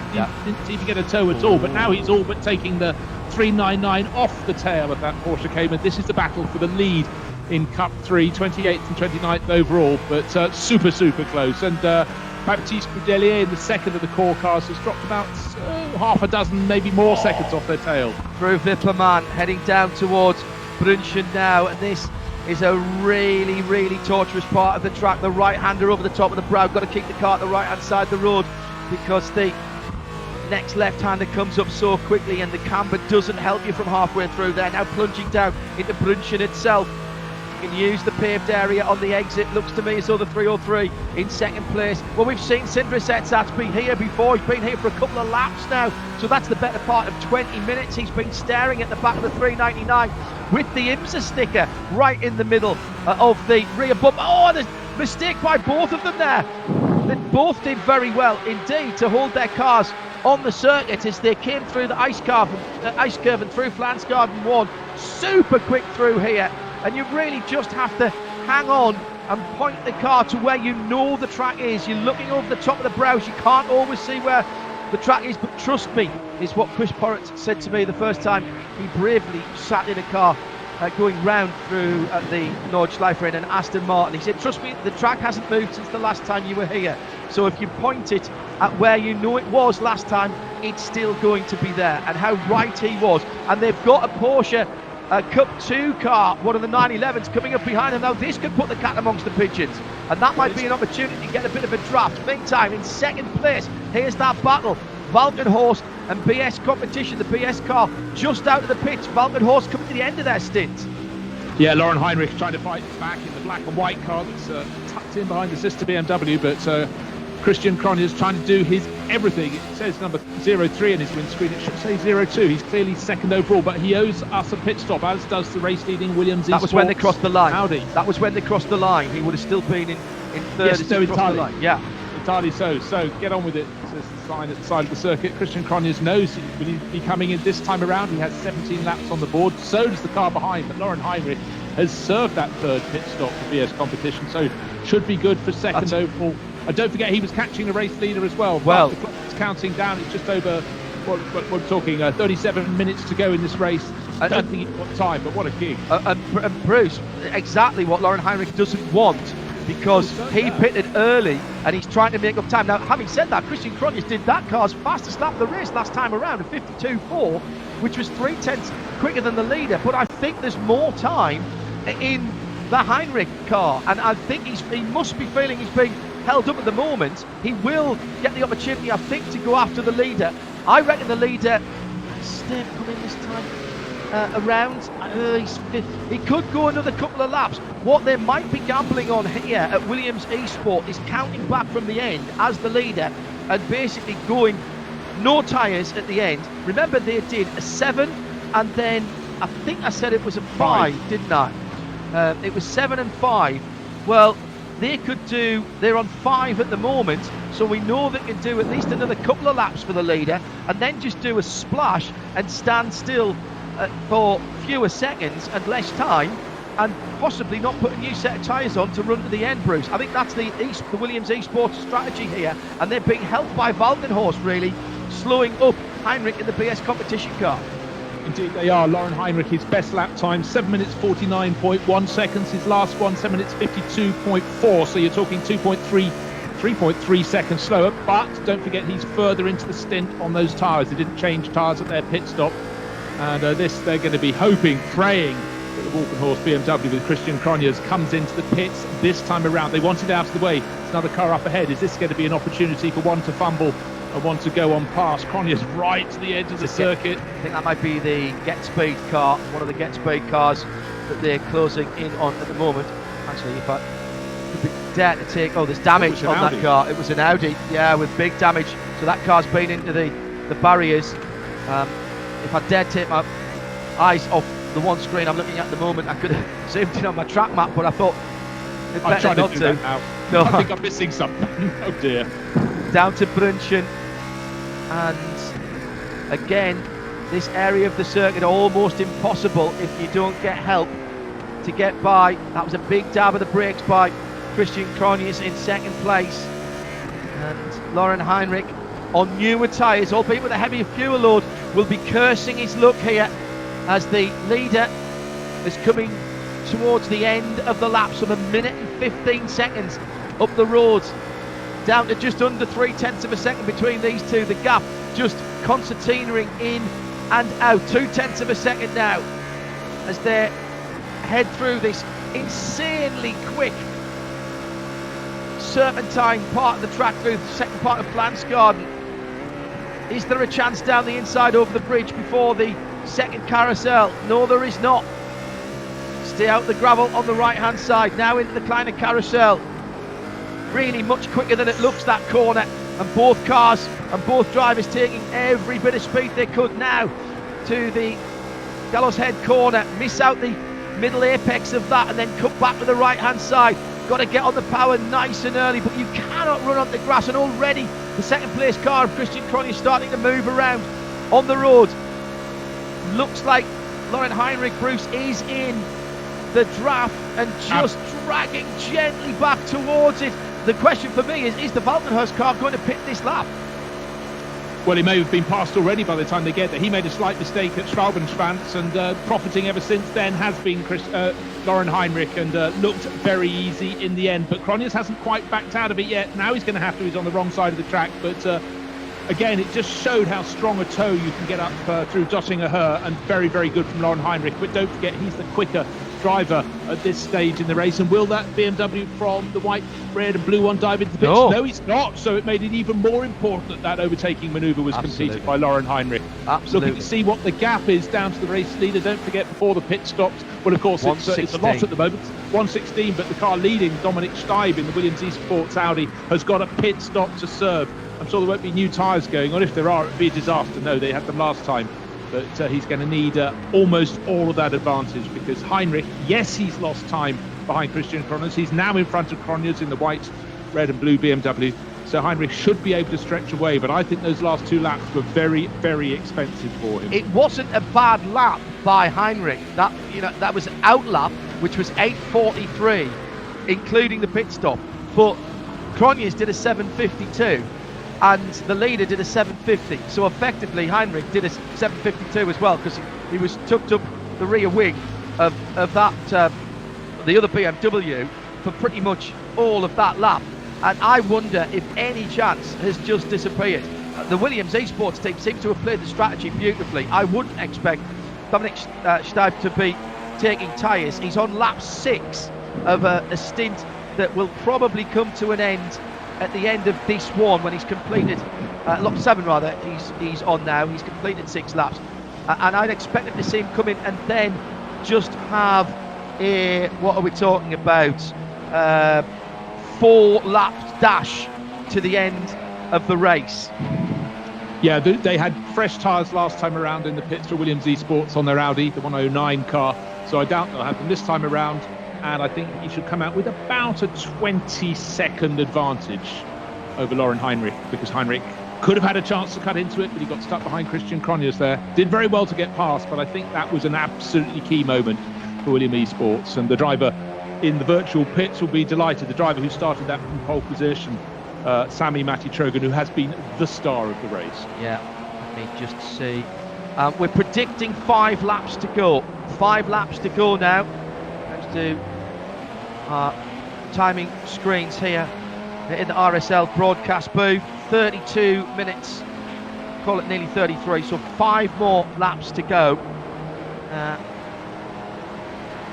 Now, you can't afford to get it wrong at the Nürburgring, of course, because getting even 9/10 of a lap here is not much use to you. And going on to the last lap and being told, you're going to have to eke an extra lap out, mate. Nah, it's not going to happen, is it not, when you've got 15 plus miles? Wolf Motorsport and Conor Carnick has got another one of the core sim racing cars, the 403 of Patrick Kabinji, I think is how you say that. Sorry, Patrick, if I've mullered your name. Well, he's going through in that core car and does that pretty easily on the run.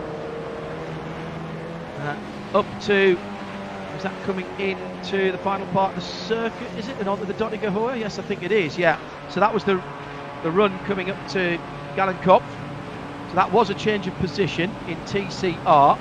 Still being led, by the way. Let's do another rundown as we're heading into the last half an hour. At Audi, that Audi dominated category. Joachim Franosch still leads for Full Send Racing, and he has got a good lead now over Oliver Ackermann in second place in the T3 Motorsport. Yeah, getting on for half a minute, you're right. 6 seconds further back is Martin Aschert for Schubert Motorsport. I'm just watching this battle for sixth again because it's on again, and the core racing car has to give best in the drafting battle at Tiergarten.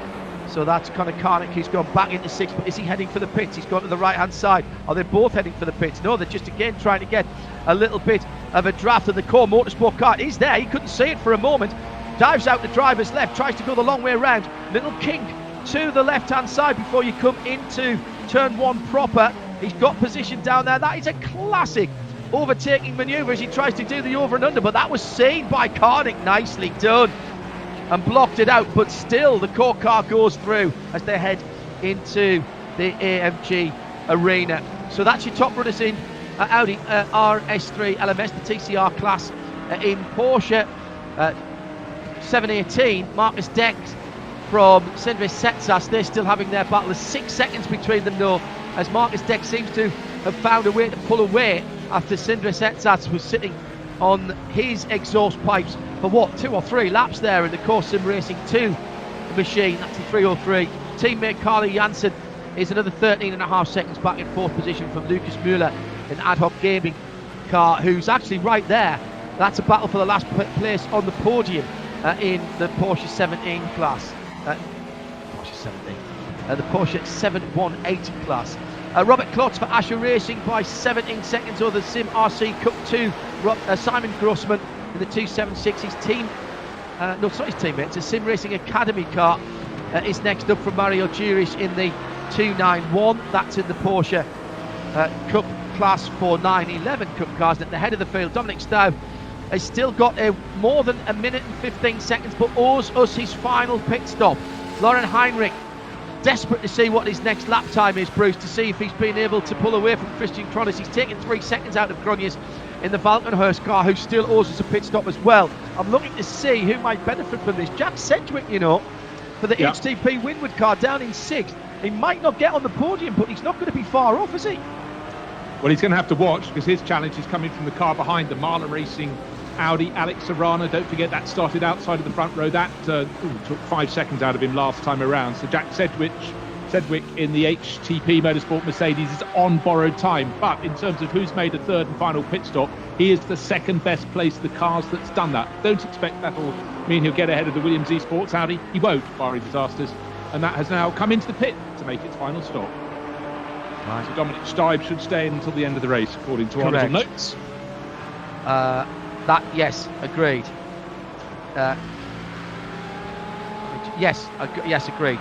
And he will only have, at the end of this lap, then a little dash. So that the key, what they've done here at Williams, which is very clever, is they have they've back timed Bruce and basically split the race in half between the two drivers. That did look slightly odd with Sammy Matti-Trogan doing 7 laps then 5 laps.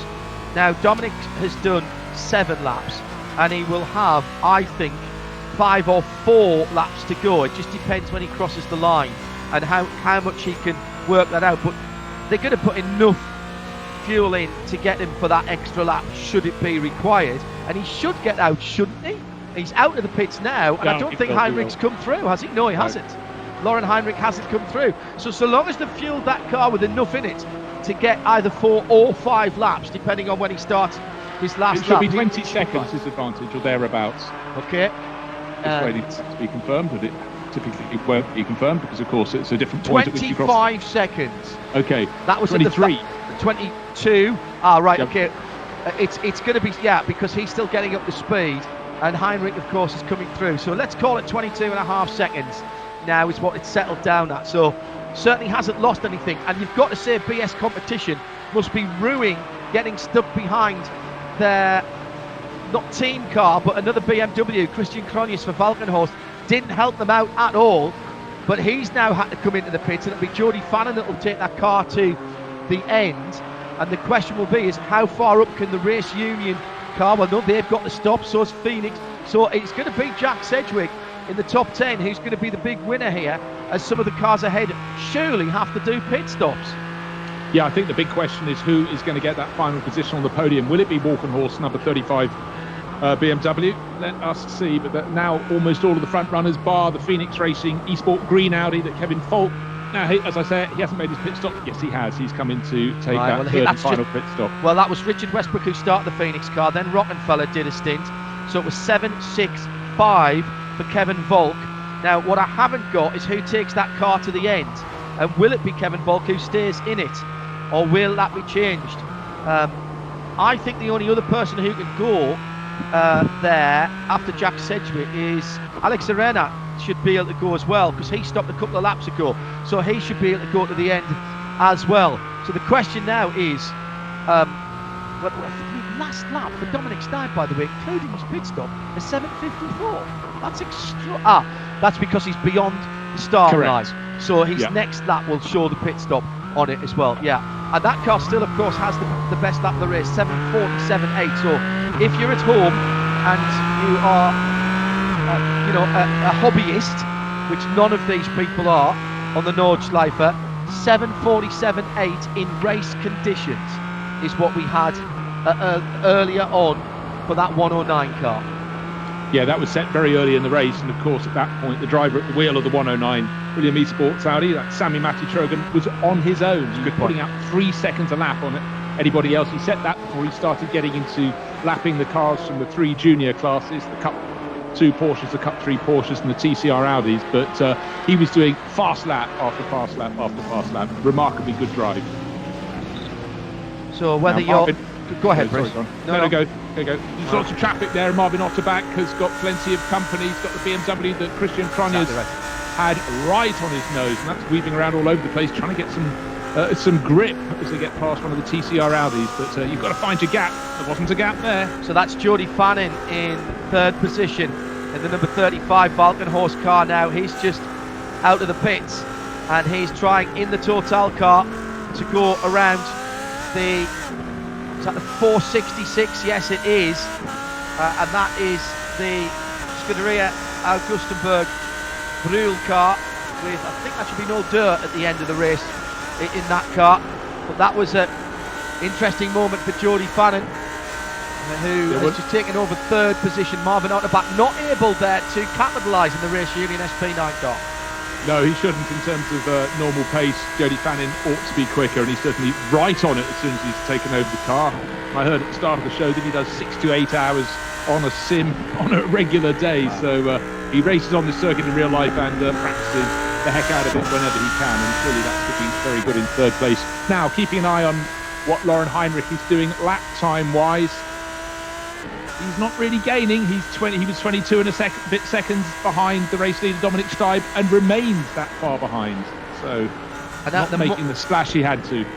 At the moment, my computer is predicting 3 laps to go, and that takes into account the pit stop that's just been made by the Williams Esports. So they really were just going for a splash at the end of the race. It will be a very short run indeed. No need to put a new set of tyres on, so they'll have been stationary only for the time it took for the requisite amount of fuel. Remember, you don't have to fill full every time.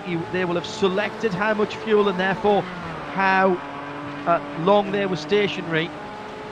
I think it's about 1.95 litres per second, the fuel fill. I didn't check the regs for that, so my apologies for that if I've pulled that out the back of my mind somewhere and that's the wrong number, but that's what will have been the deciding factor on how long that car was in the pits. Let's take a look and give a note to one or two of the drivers further down the field. Maximilian Fritz is 6th for the team.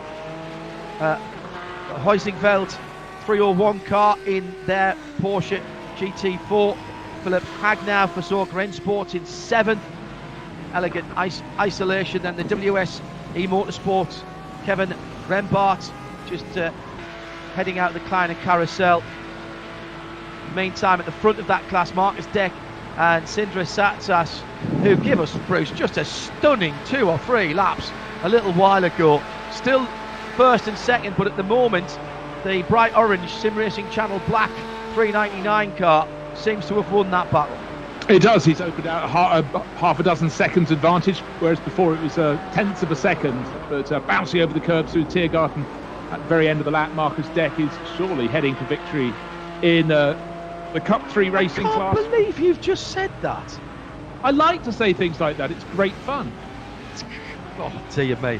Well, Sim Racing Channel Black, if the curse of the commentator is put on you and anything happens in the next 21 minutes, then go and see Bruce Jones. Remember, it wasn't me that said that. Are those clouds just getting a little thicker? Perhaps that will change the track temperature, still holding steady at around about 23 and a half degrees Celsius. The air temperature through the course of this 90 minutes has barely changed at all, sitting around 18 and a half Celsius.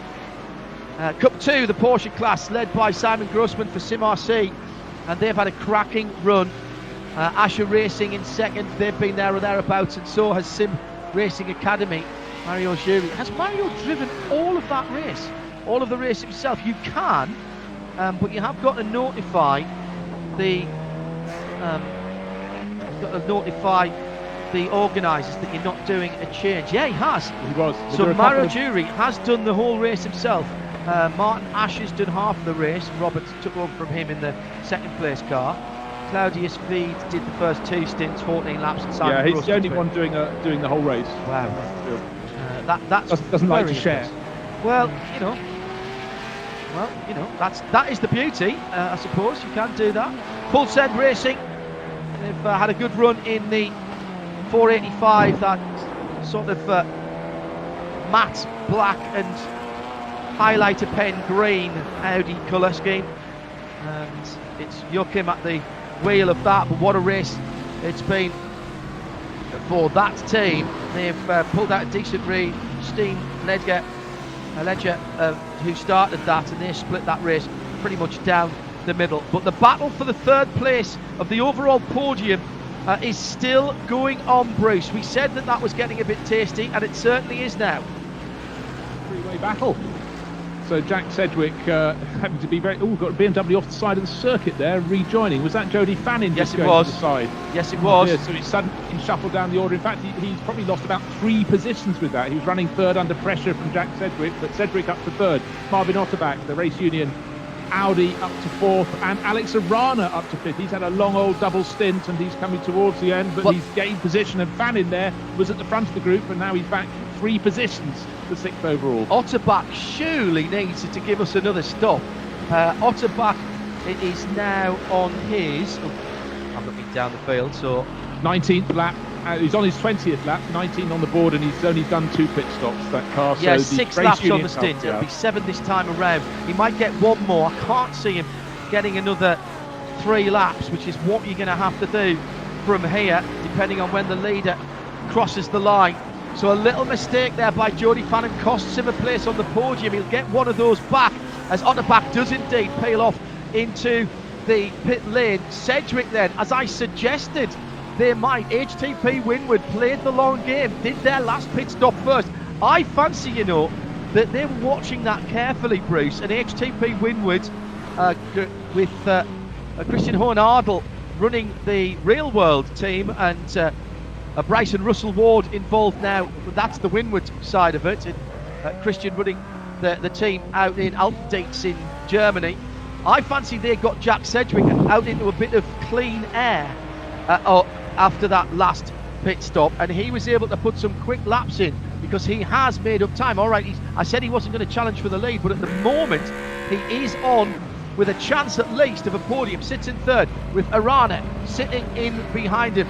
And we've got just under 17 minutes to go. The Nürburgring round 2 with the NLS powered by VCO.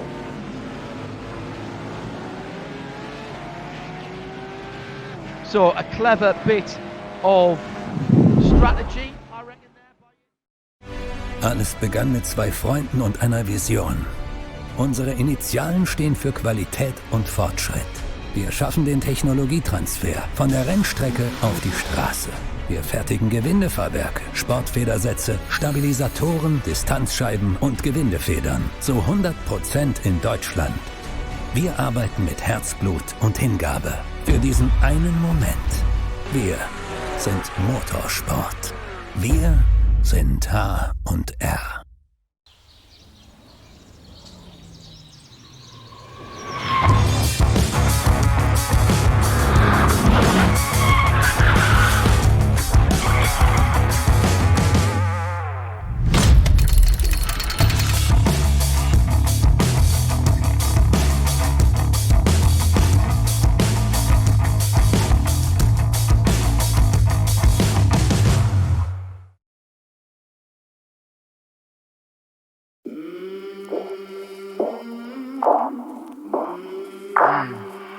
I came from the mud, there's dirt on my hands. Strong like a tree, there's roots where I stand. Oh, I've been running from the law. Hope they won't shoot me down soon.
Go to the end from there. It's going to be touch and go. Well, drive to the flag now for those of you watching the pictures. The battle for third position just won't stop. Jack Sedgwick for HTP Winwood in the dark coloured AMG Mercedes GT3 has got the Marla Racing team for 186 Audi right up his exhaust pipes. Alex Arana has been turning some very impressive sector times in the last few minutes, and in this dash to the checkered flag, both of those cars have finished their pit stop cycles. It was a pretty snazzy move by HTP Winwood. They got Jack out into some clear air, and as the cars stopped ahead, that car has wound up in the final podium position. But Jack's got to bring it home from here. We are predicting, with 13.5 minutes to go, 2 laps to go for the leader. The question will be, there are a couple of cars behind this battle, and certainly behind the battle for the podium, who have only done 2 pit stops, most notably Philip Nolle in the Vodafone Team Get Speed car in 6th position. He's in a cracking battle with Kevin Volk in the Phoenix Racing car, but he's already done 6 laps. We haven't seen anybody do more than 7 in one of the SP9 cars yet, but I was suggesting to Bruce a moment or 2 ago that they might want to risk it and see if they can eke one more lap out. Maybe he's been doing a bit of fuel saving. No fuel saving required for 3rd and 4th, and Alex Arana has a sniff of the podium. I don't think he's going to get further up than 3rd Bruce Jones, but as they are battling on the far side of the circuit out in the country, he's definitely, if he's not got 1 foot on the podium, he's shuffling nice and gently towards it. Yeah, well, that car was the one that sort of rolled the dice first in going for a fresh set of fresh set of tyres, the Mahler Racing Team Audi, and it's been catch up ever since. It fell down to 13th position, very nearly up to third now, but the clock is not its friend. 10 minutes to go until the checkered flag can be unfurled. And the gap between first and second, by the way, remains at 23 seconds as they go out of Dottingher up towards Tiergarten at the end of another lap, but looking very, very good for Dominic Steib in the Williams E-Sport team. But in behind, well, you've got to make sure the space on the track. A little bit of front-end damage on the Mahler car. Alex Arana maybe got too close, or maybe it's just the light as they go between the trees. But that's the battle looking backwards from the HTP Winwood Mercedes. Jack Sedgwick holding on to third place. Just got to make that car as wide as he possibly can. BS competition in the pit lane. Oh, in the pits. Lauren Heinrich from second place. Now, that I was not expecting. That was only a, let me see, 3-lap stint. So is that some kind of damage or an issue? Have they been called in? And wide. Sedgwick goes wide, coming out of Schwalbenschwanz and into the Kleiner chicane, the Kleiner carousel, excuse me. He loses third position, thinks about going up the left-hand side of the track and trying to get it back, but Mahler Racing Team get into third position for the moment through Gallenkopf with traffic ahead and onto the long Dottinger. Smart move, and the TCR Audi keeps out of the way. A little bit of a tow there for the first part of the straight. Dottinger has been passed now, and certainly very good move there by Alex Arana up into third overall, which effectively will it become second overall, because of course the BS competition. No, straight out again. Straight out again. Straight out. Oh yeah, 29.5 seconds at standstill. 52.9 seconds in the pit lane. What was going on? And hold on, the Mercedes just gone back past. Jack Sedgwick has just towed its way past Alex Arana. I didn't expect that. Well, if you're going to make a mistake, the corner before the Kleiner carousel isn't the worst one to do it on. You gather yourself up through the Kleiner carousel, take a deep breath, make sure you get the perfect line through the gallows head turn, and then you've got an opportunity to go back by again on the Dottinger Hole, which is what Sedgwick did, and he hugs the pit wall, trying to make it more difficult for the Audi to go around the outside into turn one, and that's exactly what Aranas tries to do. Now, can he get his nose down the left-hand side into the AMG arena? He can. They're side by side. Can't afford a touch here. Absolutely side by side. The Audi is in the best position now with a left-hander coming up in the second part of the arena. Can Sedgwick stay alongside for the right-hander coming up? He cannot, and drops behind. Careful not to run out too far. Track limits there is something that's always looked at. Remember, it's only the short version of the Grand Prix circuit, so they're down through the gearbox and into the right-hander, the first of the hairpins that can be used on the Grand Prix circuit. Now the quick blast up through the chicane and then back towards the Nürburgring Nordschleife with 9 minutes remaining. Oh, this is going to be tight. The leader, of course, some minute and 16, minute and 18 seconds, in fact more than that, 2 minutes ahead of these guys. There's going to be one more lap after this one, unless Dominic Steib slows right down. 8 minutes and 50 to go, and he's got a huge lead. If the team can give him some news on that, he may not have to do another lap. If he can time his run across the line, he may not have to do another lap, but it looks like he will, and if he does, that means everybody starting a lap now will have to as well. And that could be one lap too many for some of the teams further down the field. Now, what happened to that Mercedes, the Get Speed Vodafone car? Did that stop last time around? It didn't, unless I've gone completely mad. I'm just scrolling down looking for it did. the time. Yeah, it Fabian did, okay. Schiller stopped. So he's now done 3 stops. So the gamble for them didn't pay off. So Schiller had to make that little splash and go at the end, and Schiller back in the car for the run to the flag. So Schiller started and did 7. Philip Noehler did 7 and 7, and then he's pitted and handed over to his teammate to do the glory lap or laps. Maybe a couple of laps. Are they still just on the lead lap? Yes, they are. They're the last car of the GT3s on the lead lap. Now, Jack Sedgwick still in 4th position, was in 3rd. This one, and we reckon one more. Has anyone else led but Williams Esports? I don't think they have, Bruce, have they? Yes, Yes, whoever pitted last first round of pit stops. Yes. Some did 6 laps, some did 7. I can't, for the sake of being think who was it? Might have even been one of the Phoenix Racing Audi. No, I tell you, the race union now. I'm very impressed. Florian Bodan went up from 8th place to 1st. Very well remembered. Did you write that down? No, I'd have lost the note if I had. Very good. Bruce Jones has been with me, John Heindel, for this second round of the NLS, the Nürburgring Langstrecken Series, powered by VCO, the virtual competition organisation, and we are maybe one more lap to go. It will all depend, with 6.5 minutes to go, when the leader crosses the line. If he's at racing speed, there will be one more lap. He's got a decent, I don't know what you do. I mean, he's got fuel. I suppose it doesn't matter for Williams eSport, but with 1 minute and 16 seconds, he could slow right down and try and time himself crossing the line.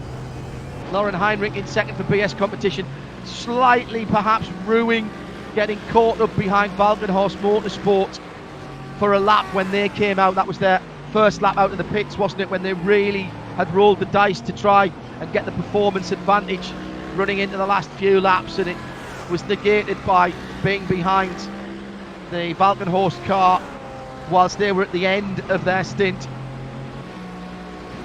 in the classes. Well, there's been good battling all the way through, hasn't there, Bruce, as we kind of expect. Fastest lap for Core Sim Racing in the TCR classes, the 6th place car at the moment, the 403, that was an 8:45. They sit in 6th. 5th is T3 Motorsport, the 471. 5th was the T3 Motorsport. 4th is the Phoenix eSport Red team, the 405. Then .exe eSports, Dennis Neidhart at the wheel of the 468 to the end. Martin Aschert for Schubert Motorsport TCR, but it's been a story in TCR of Full Send Racing, who've done the job best for the front wheel drive touring cars. In the 718 GT4 Cup class, it's Core again with the fastest lap. This for the number 304 car in 3rd position, an 8:31.1. They are just 3 seconds behind their teammates in the 303 car, Sindre Satsas, who really put some pressure on the leader about 10 minutes ago, a little bit more than that perhaps, but wasn't able to make the pass. But it's still only 4 seconds that Marcus Deck has as an advantage for Sim Racing Channel Black over the rest of the field in the 399. Well, we are going to get one more lap, John, because coming up to the end of the lap, Dominic Steib, he's sitting on a lead of 1.25 1 minute 15 seconds, 1 minute 14 seconds, but that's enough to get onto the final lap with 2 minutes remaining. Yeah, he couldn't have slowed back. I'm showing 4 minutes on my timing, but 2 minutes 59, 2 hours 59 on that one. Looking at 2 different clocks. Yeah, so, same as me. Anyway, this is the last lap. Yeah, this is definitely the last lap that they are going on to now. So he couldn't have slowed down because he couldn't have eaten up enough time, even if he'd used up all of that 1 minute 13.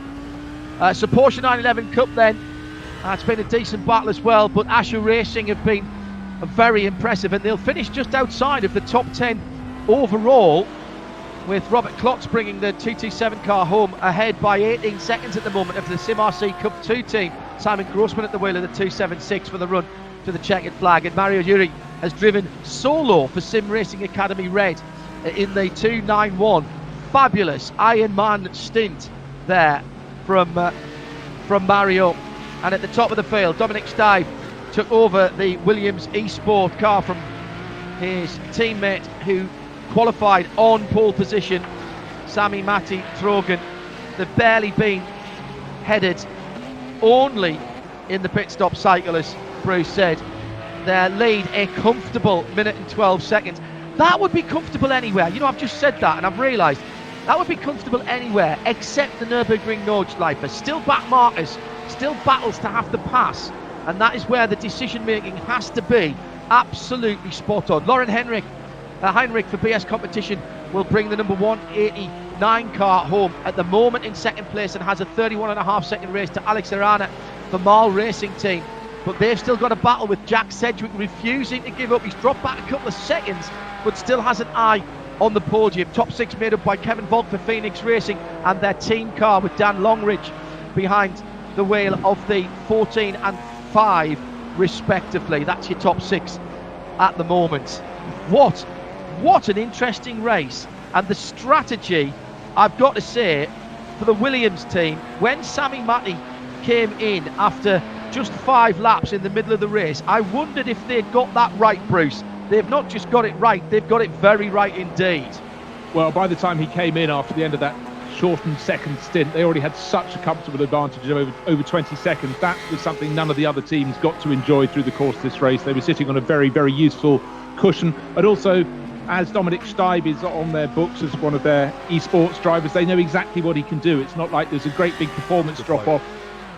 So it wasn't a great mystery in that, and they just had the ability to call the race as they wanted to. But certainly the spade work was done by the Finn who started, Sammy Matty Trogan, and they had the luxury of sending Dominic Steib out to finish the job. He's being cautious here around the final lap. No need to take risks. What was it? 1 minute 14 seconds the advantage over Lauren Heinrich's BMW.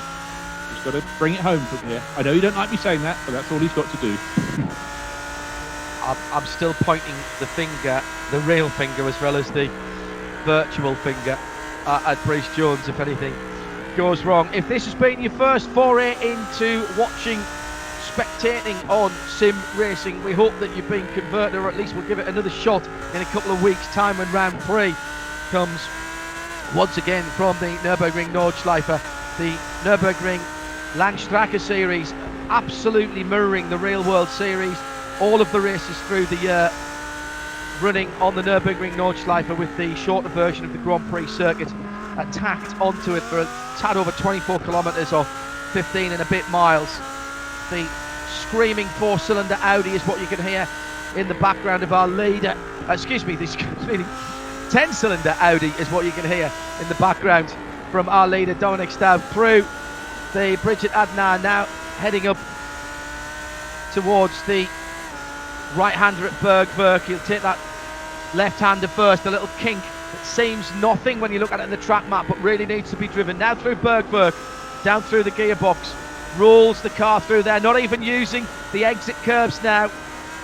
Sammy Matty Trogan started this car, and Dominic's bringing it home. He'll know he's got a lead. He does not have to take any chances at all here, and what he needs to do now, with half the lap completed, is just stay out of trouble. Still enough sunshine to cast shadows, and it's just 22 degrees on the track. It's barely changed from the start of the race. Went up a little bit in the middle hour and then it's dropped back again. 18 degrees Celsius for the air temperature as Dominic comes to the right-hander at the bottom of the run to the carousel. The question that he will be asking his team, and he will be in competition, he'll be wanting to know how the track looks ahead. He's got a little bit of traffic ahead of him, but not too much, as he now can start to pick his way through some of the other classes. Bruce Jones, we've seen a 3-hour race here, which relatively accurately, very accurately indeed, has mirrored the 3-hour competitions that we're used to seeing, 3 and 4 hour competitions. It's been won with by a team who've had 2 very equally matched drivers, who've had pace and who've matched their strategy to the pace of the drivers par excellence. Absolutely so, and I suppose one thing that makes it different from a regular round of the Nürburgring, the NLS, is the fact that we only have the 4 classes of racing, which does make it less complicated. It makes it clearer for teams to see exactly where there are going to be gaps on the track. Yeah, around about 100 cars fewer than we normally have. Yeah, exactly. I just want to pick out, I had a quick look back to the Porsche 718, the Cayman Cup class, that's Cup 3, and it's down to just 3 seconds between first and second, and it's Core Sim Racing still in second position, but now it's not Sindre Setsas, it's his teammate Carl Janssen who's left it very late, but he's hunting down Marcus Deck. Let's see where they sit at the end of the race, which is coming up very soon, because as We can see, looking at the main screen, the race leader is getting towards, he's 3/4 of the way around the final lap, 23rd and final lap of Dominic Steib, stroking home. 1 minute 13 seconds to the good, but still battles, as I said, being fought in the 3 junior classes, most notably in the Cup 3 class. Miles Cook at RSL_studio. I've really enjoyed this fascinating broadcast. Even took you for my one walk of the day via the RSL audio player. It was like motorsport hadn't gone away. Credit to all. It doesn't matter whether it's full-size real-world racing, scale real-world racing, or virtual racing. As far as we're concerned, here at RSL, the Radio Show Limited network of channels, whether the competition is big, small, or virtual, it's still competition.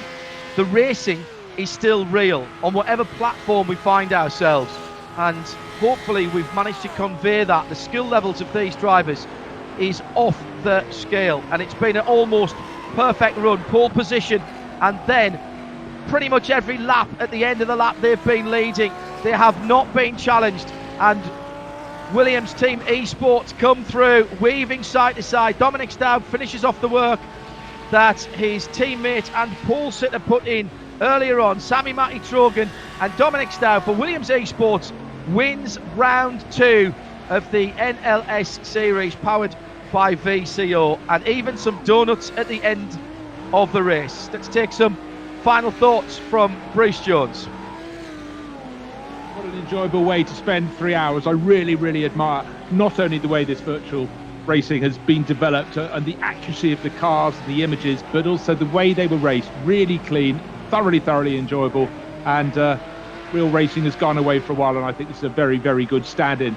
And I think it obviously continues alongside when the racing continues again. Marcus Deck just coming through to win the Cup 2 class after all that, but really, really enjoyed it. Thanks, John. Let's quickly give you a rundown as the Sim Racing Channel Black do take that win. Pressure put on Marcus Deck for the middle part of his stint. The 399 car has come through to take that category. It'll be Robert Klotz and Asher Racing that win the Porsche 911 Cup class, and barring any issues on the final lap, it will be Full Send Racing with an 18-second lead at the moment, who should come through. And Joking is running nicely. It's Robert Klotz for Asher Racing in the 227. Well, he's got a bit of track to himself at the moment in the black Porsche. As he comes through, he'll be finishing in a couple or 3 minutes. Just looking at the top of the timing screen to see who's come through and been confirmed. 23 laps completed.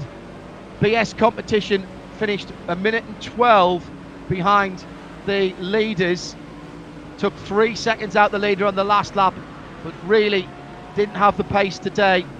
Maybe didn't quite get the strategy right either. They took a chance on their last stop and came in a little bit earlier. Alex Arana anchoring a good run for Marla Racing Team to get them on the podium, just 5 seconds ahead of Jack Sedgwick. HTP Winwood played the strategic game as well, but Jack with a tiny mistake a couple of laps from the end. Would he have been able to hold on even without that? I'm not sure. So that's your top 4, and still waiting as the 109 leader Dominic Steib continues to burn out the tyres. You can't get told off from your team chief, of course, for over revving the engine or anything. Still waiting for Asher Racing to come through, and he's just taking things very easy at the moment. He's about halfway round the lap.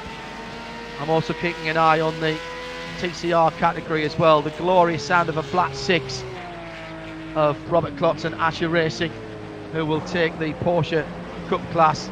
Meantime, Full Send Racing, congratulations to them. They're a little bit further round the lap, and the 485 black and bright green Audi RS3 TCR will win in that class that looked very competitive early on. And we did have that line, Bruce, of 5 Audis which got broken up, and I think there must have been something there that happened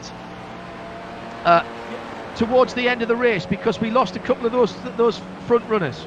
We did. I mean, what was clear was that Full Send Racing had the best balanced driver lineup, started by Dean Ledger, then Joachim Franosch brought it home. That got them clear by 18 seconds at the end of the race, but certainly the rest were very closely matched. But I think they suffered when the SP9 cars came through. That broke them up, and a few of them ran a little bit wide. And in the final stints of the race, I saw in the background of shots quite a few of the TCR cars trying a bit of lawn mowing at the side of the circuit, so that won't have helped them too much indeed. But for Full Send Racing, the 485 car, really, really good race to victory for them. We're going to try and get a word with one or both of the winning drivers from Williams Esports at the top of the championship, Midweek Motorsport next week. We will get at least one of them for our VCO Victory Circle interview that will play into Midweek Motorsport on Wednesday. We're going to try and can't promise that at the moment. They might have logged out and have other things to do. But we want to see these last two class winners home. It'll be the Audi that comes home first of all. And as I say, that was shaping up to be a cracking run. Just got about a couple of minutes on this lap for the Audi. And for once, the TCR car with pretty much the place to himself. And this is a glorious feeling in some respects. He knows there'll be no faster cars coming round to pass him now. His team will have told him that, but he still can't afford to drop it. He's got to get this car home at the end of the race. And he'll come home ahead of the Martin Ashett team in second place. Just checking to see if they're on the same lap. I think they are. And .XE Esports will be in third place, and they were, yes, all on the same lap. So there is still a bit of pressure for the leader there in the Full Send Racing Audi, and with one of the 911 2 cars coming round behind, you need to just let that car go. No sense in fighting there. We have seen strange things happen on final laps before. Yeah, beautiful, out of the throttle, and lets the faster Porsche go through. Very smart driving from Joachim.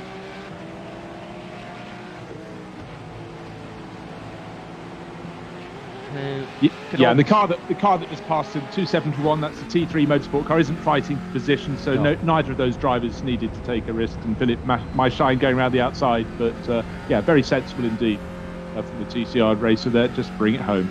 Just the Dottinger, Hoher and the Tiergarten then between Full Send Racing and the top step on their podium. And Steen Leschke started that race, did a cracking job, made sure that they were in with a shout for the second half of the race, and that's all you can ask. Cars in pristine condition. There were one or two of the TCR cars who were taking a few chances earlier on and coming in to contact with the barriers, but the Full Send car looks absolutely pristine. The back wing is straight. 3 corners now before we can definitely say that that's number 485 Audi RS3 TCR is the winner of the TCR category. Here he comes now onto the start-finish line, and that's a good run home for them.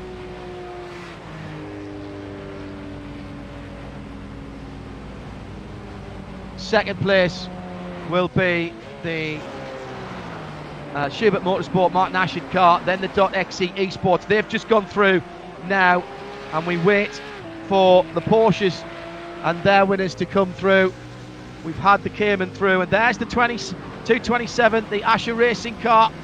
Robert Klotz brings that home ahead of the Sim RC Cup in second place, and those were the only 2 cars on the lead lap there.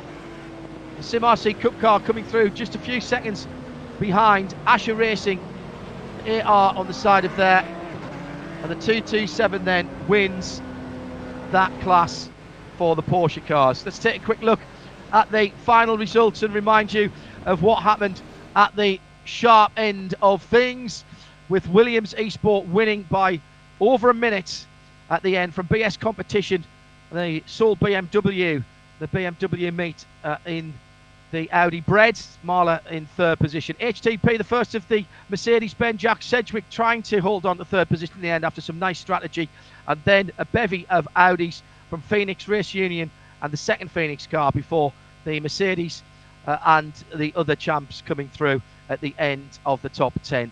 Outside the top 10, not necessarily easy runs for all of these. They are class positions, by the way, not necessarily overall positions. There were some problems further down the field for some of the SP9 cars. As far as the classes are concerned, we waited to see all of them come through as well.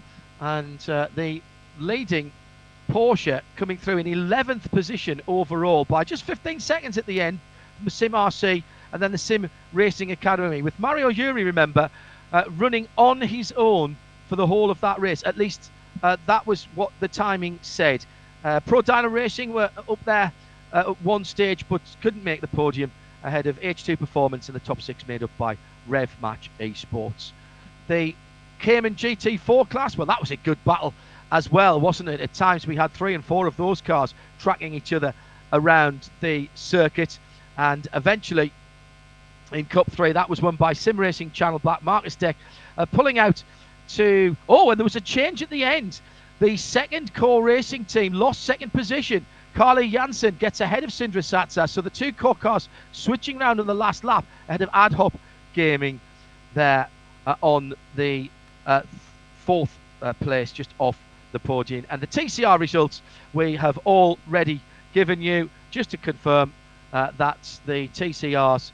That was a great win from the 485 machine. Let's see if we can have a chat with some of the guys from the front of the field. Alex Arana, are you able to hear us here? User was moved to your channel. Alex, good afternoon. Good afternoon, everybody. Great to have you here, Alex. Good run for you, and a race that you were pleased with. Could you have done anything different? We were strong at the end there. Yeah, we are not happy about the race because our pace was really good and to fight for the win, but from the beginning we got caught on the start. We lose 2 places, and from that the race was so much complicated for us. We got some damage also from a GT3 car, and from that it was a difficult race because we lacked some top speed, and in the end we reached the podium, and to be honest we are not really happy, but you know, it's racing sometimes. What was the strategy? Was it a stint and a half on the tyres all the time, or did you change tyres at each stop? No, we didn't change tyres in the first stop because we think that it was better for the strategy traffic-wise, but we got damage on that stint and the race was almost over, or at least the fight for the win for us. So, okay, you're not going to be happy, Alex, but getting third back at the end there, Jack made a little mistake. You were able to seize on that. So third place after the problem earlier on, was that as best as you could have hoped for? Yeah, that was the best what we could achieve after the problems. So not really sad, but you know, when you have pace to fight for the win, it's not an easy task. Yes, absolutely. Marla Racing Team, Agustin Canapino and Alex Arena. You back for the next round in a couple of weeks' time, Alex? Yeah, for sure, for sure. We will be even back stronger for the next race, so we are looking forward to it. Okay, mate, thanks very much indeed. Bad luck today, but third after your problems earlier on. Oh, yeah, I can see the damage on the car there. Thank you very much indeed, Alex Arenas. Yes. User was moved out of your channel. There. Michael, can you... I haven't got TeamSpeak open here, Michael. That's down in London, I'm afraid. So can you just tell me who else is there in the waiting room, and I'll be able to be able to bring them in. We've got Steen. Hello, Steen. How are you? User was moved to your channel. Hello, Steen. Can you hear me? Yep, got you. Steen, very well done, mate. Win in the TCR class. You had to take the start. It looked pretty hairy at times there. Yeah, when there's a cup car that spun earlier on, and then we had the GT3s coming on us, and it got pretty hectic with focusing front, trying to keep up with the front 3 guys, and watching the mirrors with all those GTs coming up on you. What's the key front-wheel drive cars around the Nürburgring. You're the slowest of the classes. You've got excellent battles because effectively it's an all Audi class anyway. What's the key? Just keeping your nose clean and being there for your partner so that they can take it on in the second half of the race? Definitely keeping the nose clean is very useful. The start of this race, as you probably saw, was a lot of the front three of us were basically saving lots of fuel because the fuel time on these cars is really slow. So I jumped about 4 seconds in the stop just by saving a bit of fuel at the start and didn't lose any track position. So that's one big key of driving the TCR in general. And win, very good. You've got to be happy with that. Are you doing the full season? Hopefully so. Keep coming back, see if we can get another win. All right, mate. All the best, and we'll speak to you another time, and hopefully you'll be back to continue winning. And best to your dad as well. I know was tuned in watching today. Thanks. Cheers, man. So let's User was moved out of have a your word channel. with Sindra Setsas User was moved next, to your please. channel. If we might, Sindra, can you hear it? It's John Hindhuff in the Radio Show Limited booth. Yes, thanks for joining I can us. Yeah, hello. Hey, mate, what a race. What a race you had. Looks like you were going to finish in the lead. You ended up in third. First of all, what happened on the last lap? Your teammate got through. Yeah, my teammate picked up some damage in the first stint, so we were about 8 to 10 kilometers down on straight line speed. So we were sat talking to each other during the race, and he went on 4 fresh tires at the end. I was on 2. And then the car in the lead was on no fresh tires in the end, so we're just trying to hunt him down. And I knew with the damage we had that he was going to fly by me on the straight come that last lap anyway. So I let him go into the carousel, and hopefully, I just hope that he could catch the leader and then maybe have a go at him. But yeah, that never happened. So it was going to be P3 anyway in the end there with how our car was. But yeah, it's just racing. You gave us some fantastic entertainment when you were right in behind the leader, Marcus, for Sim Racing Channel Black.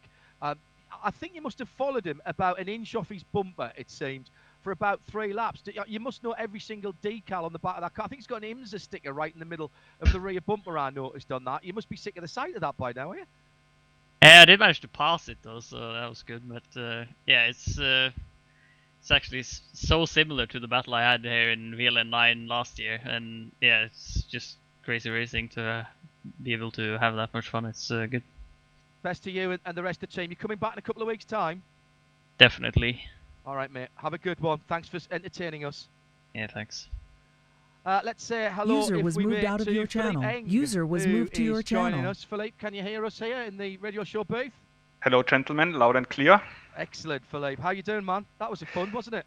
Oh yes, I'm completely done. It was so exhausting. It was one of the longest stints of my life. I was very, very excited, and it was very intense. I was completely wet from sweat because it was just so intense, and with the pressure of Agustin in the first stint and also in Quali.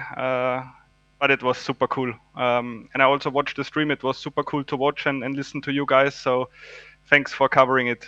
Oh, it's our pleasure. I think we got more right than we did wrong. It's the usual excitement and overload of information on the Nürburgring Nordschleife. Nice to see the BMW Z4 back again in GT3 form as well. It's such a pretty car. It sounds great as well. Does it still race as you remember it?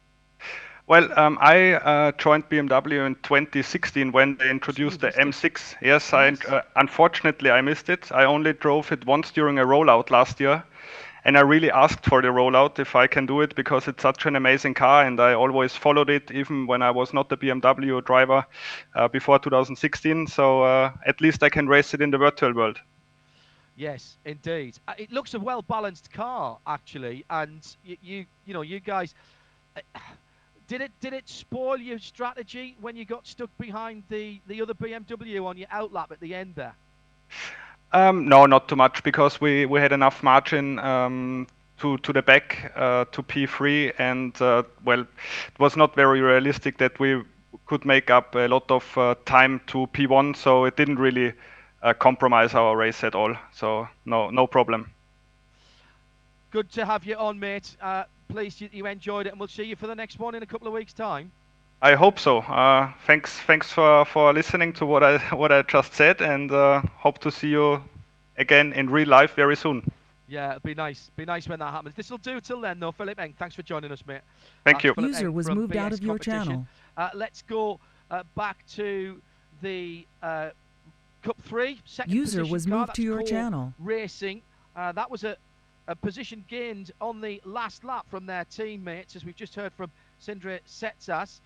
Let's go to the 304 car, and hopefully Carl Janssen is listening to us. Carl, can you hear us? Yeah. Hey, Carl. Well, second place in the end. You were in third when you started, I think, the last lap, but just couldn't get close enough to the leader. No, I gave it everything, really. Was not much more speed I could get out of the car there, so I still think like the 20 seconds we gained in the last stint was absolutely max we could do today. So, yeah, I mean, Sindre had a bit of damage on the side, so he couldn't go as quick as us down the straights. So he kind of let me go there in the end to try and catch up to the leader, but yeah, it was just too far away. Obviously, it's a single manufacturer, single car class with all the Porsches in there. I meant to ask this earlier on, actually. Is it open settings, or you're all on the same setup? No, we're all on different setups. It's Yeah, we're good. allowed to do whatever we want with the car, so yeah. And did you feel that the car was good for you today? Did you have? I mean, it looked like the guys who were out in front had a really good pace. Sindre gave them a run for their money in the middle part of his stint, but just couldn't make one of the passes stick. I think the car was the quickest today. Baptiste have not had a lot of driving on this track, so he did a great job with the limited testing he had, and I think it dropped us back a little bit. But the car itself was amazing to do so fast. Well, we've enjoyed it. You gave us some great entertainment in the GT4, the Cayman GT4 category. Thanks very much for being with us, and hopefully we'll be talking to you again in the next one in a couple of weeks' time. Yeah, thank you, guys. So we've been User through was moved to your some channel. of the guys. Our last one is User Martin was moved Ashett, out of your who channel. was second in TCR in the number 428. Martin, you still with us? Yeah, I'm there.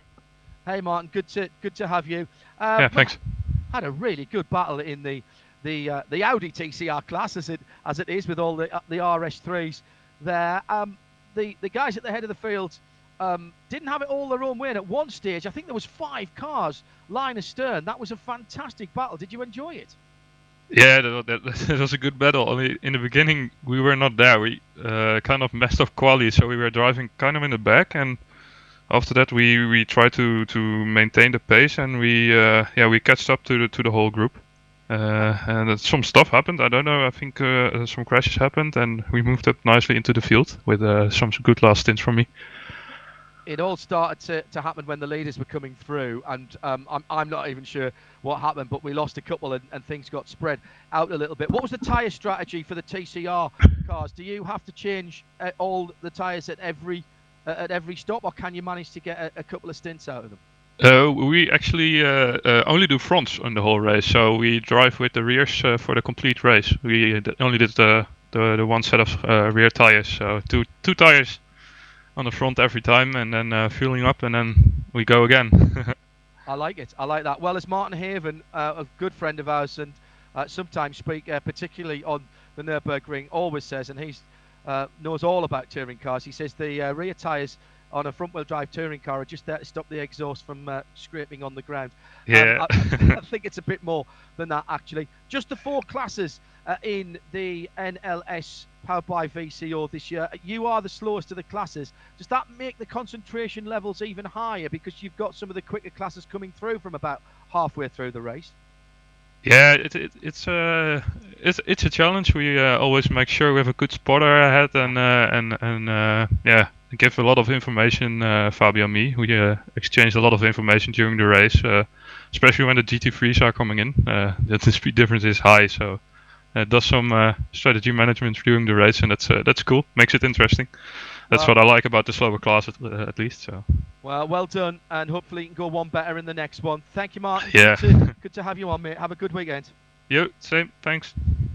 Brilliant User stuff was moved from out of your the channel. drivers and Michael as well back at the Nürburgring. Thanks to Tim Gray in London and to my co-commentator Bruce Jones. We'll be back in a couple of weeks' time for another race from the NLS powered by VCO. Keep your eye open as well for every other Thursday when we'll be IMSA racing with a 50-car grid of IMSA drivers, all in GT Le Mans machinery. But from me, John Hindhaugh, for the moment, thanks for joining us and have a good weekend. Bye-bye.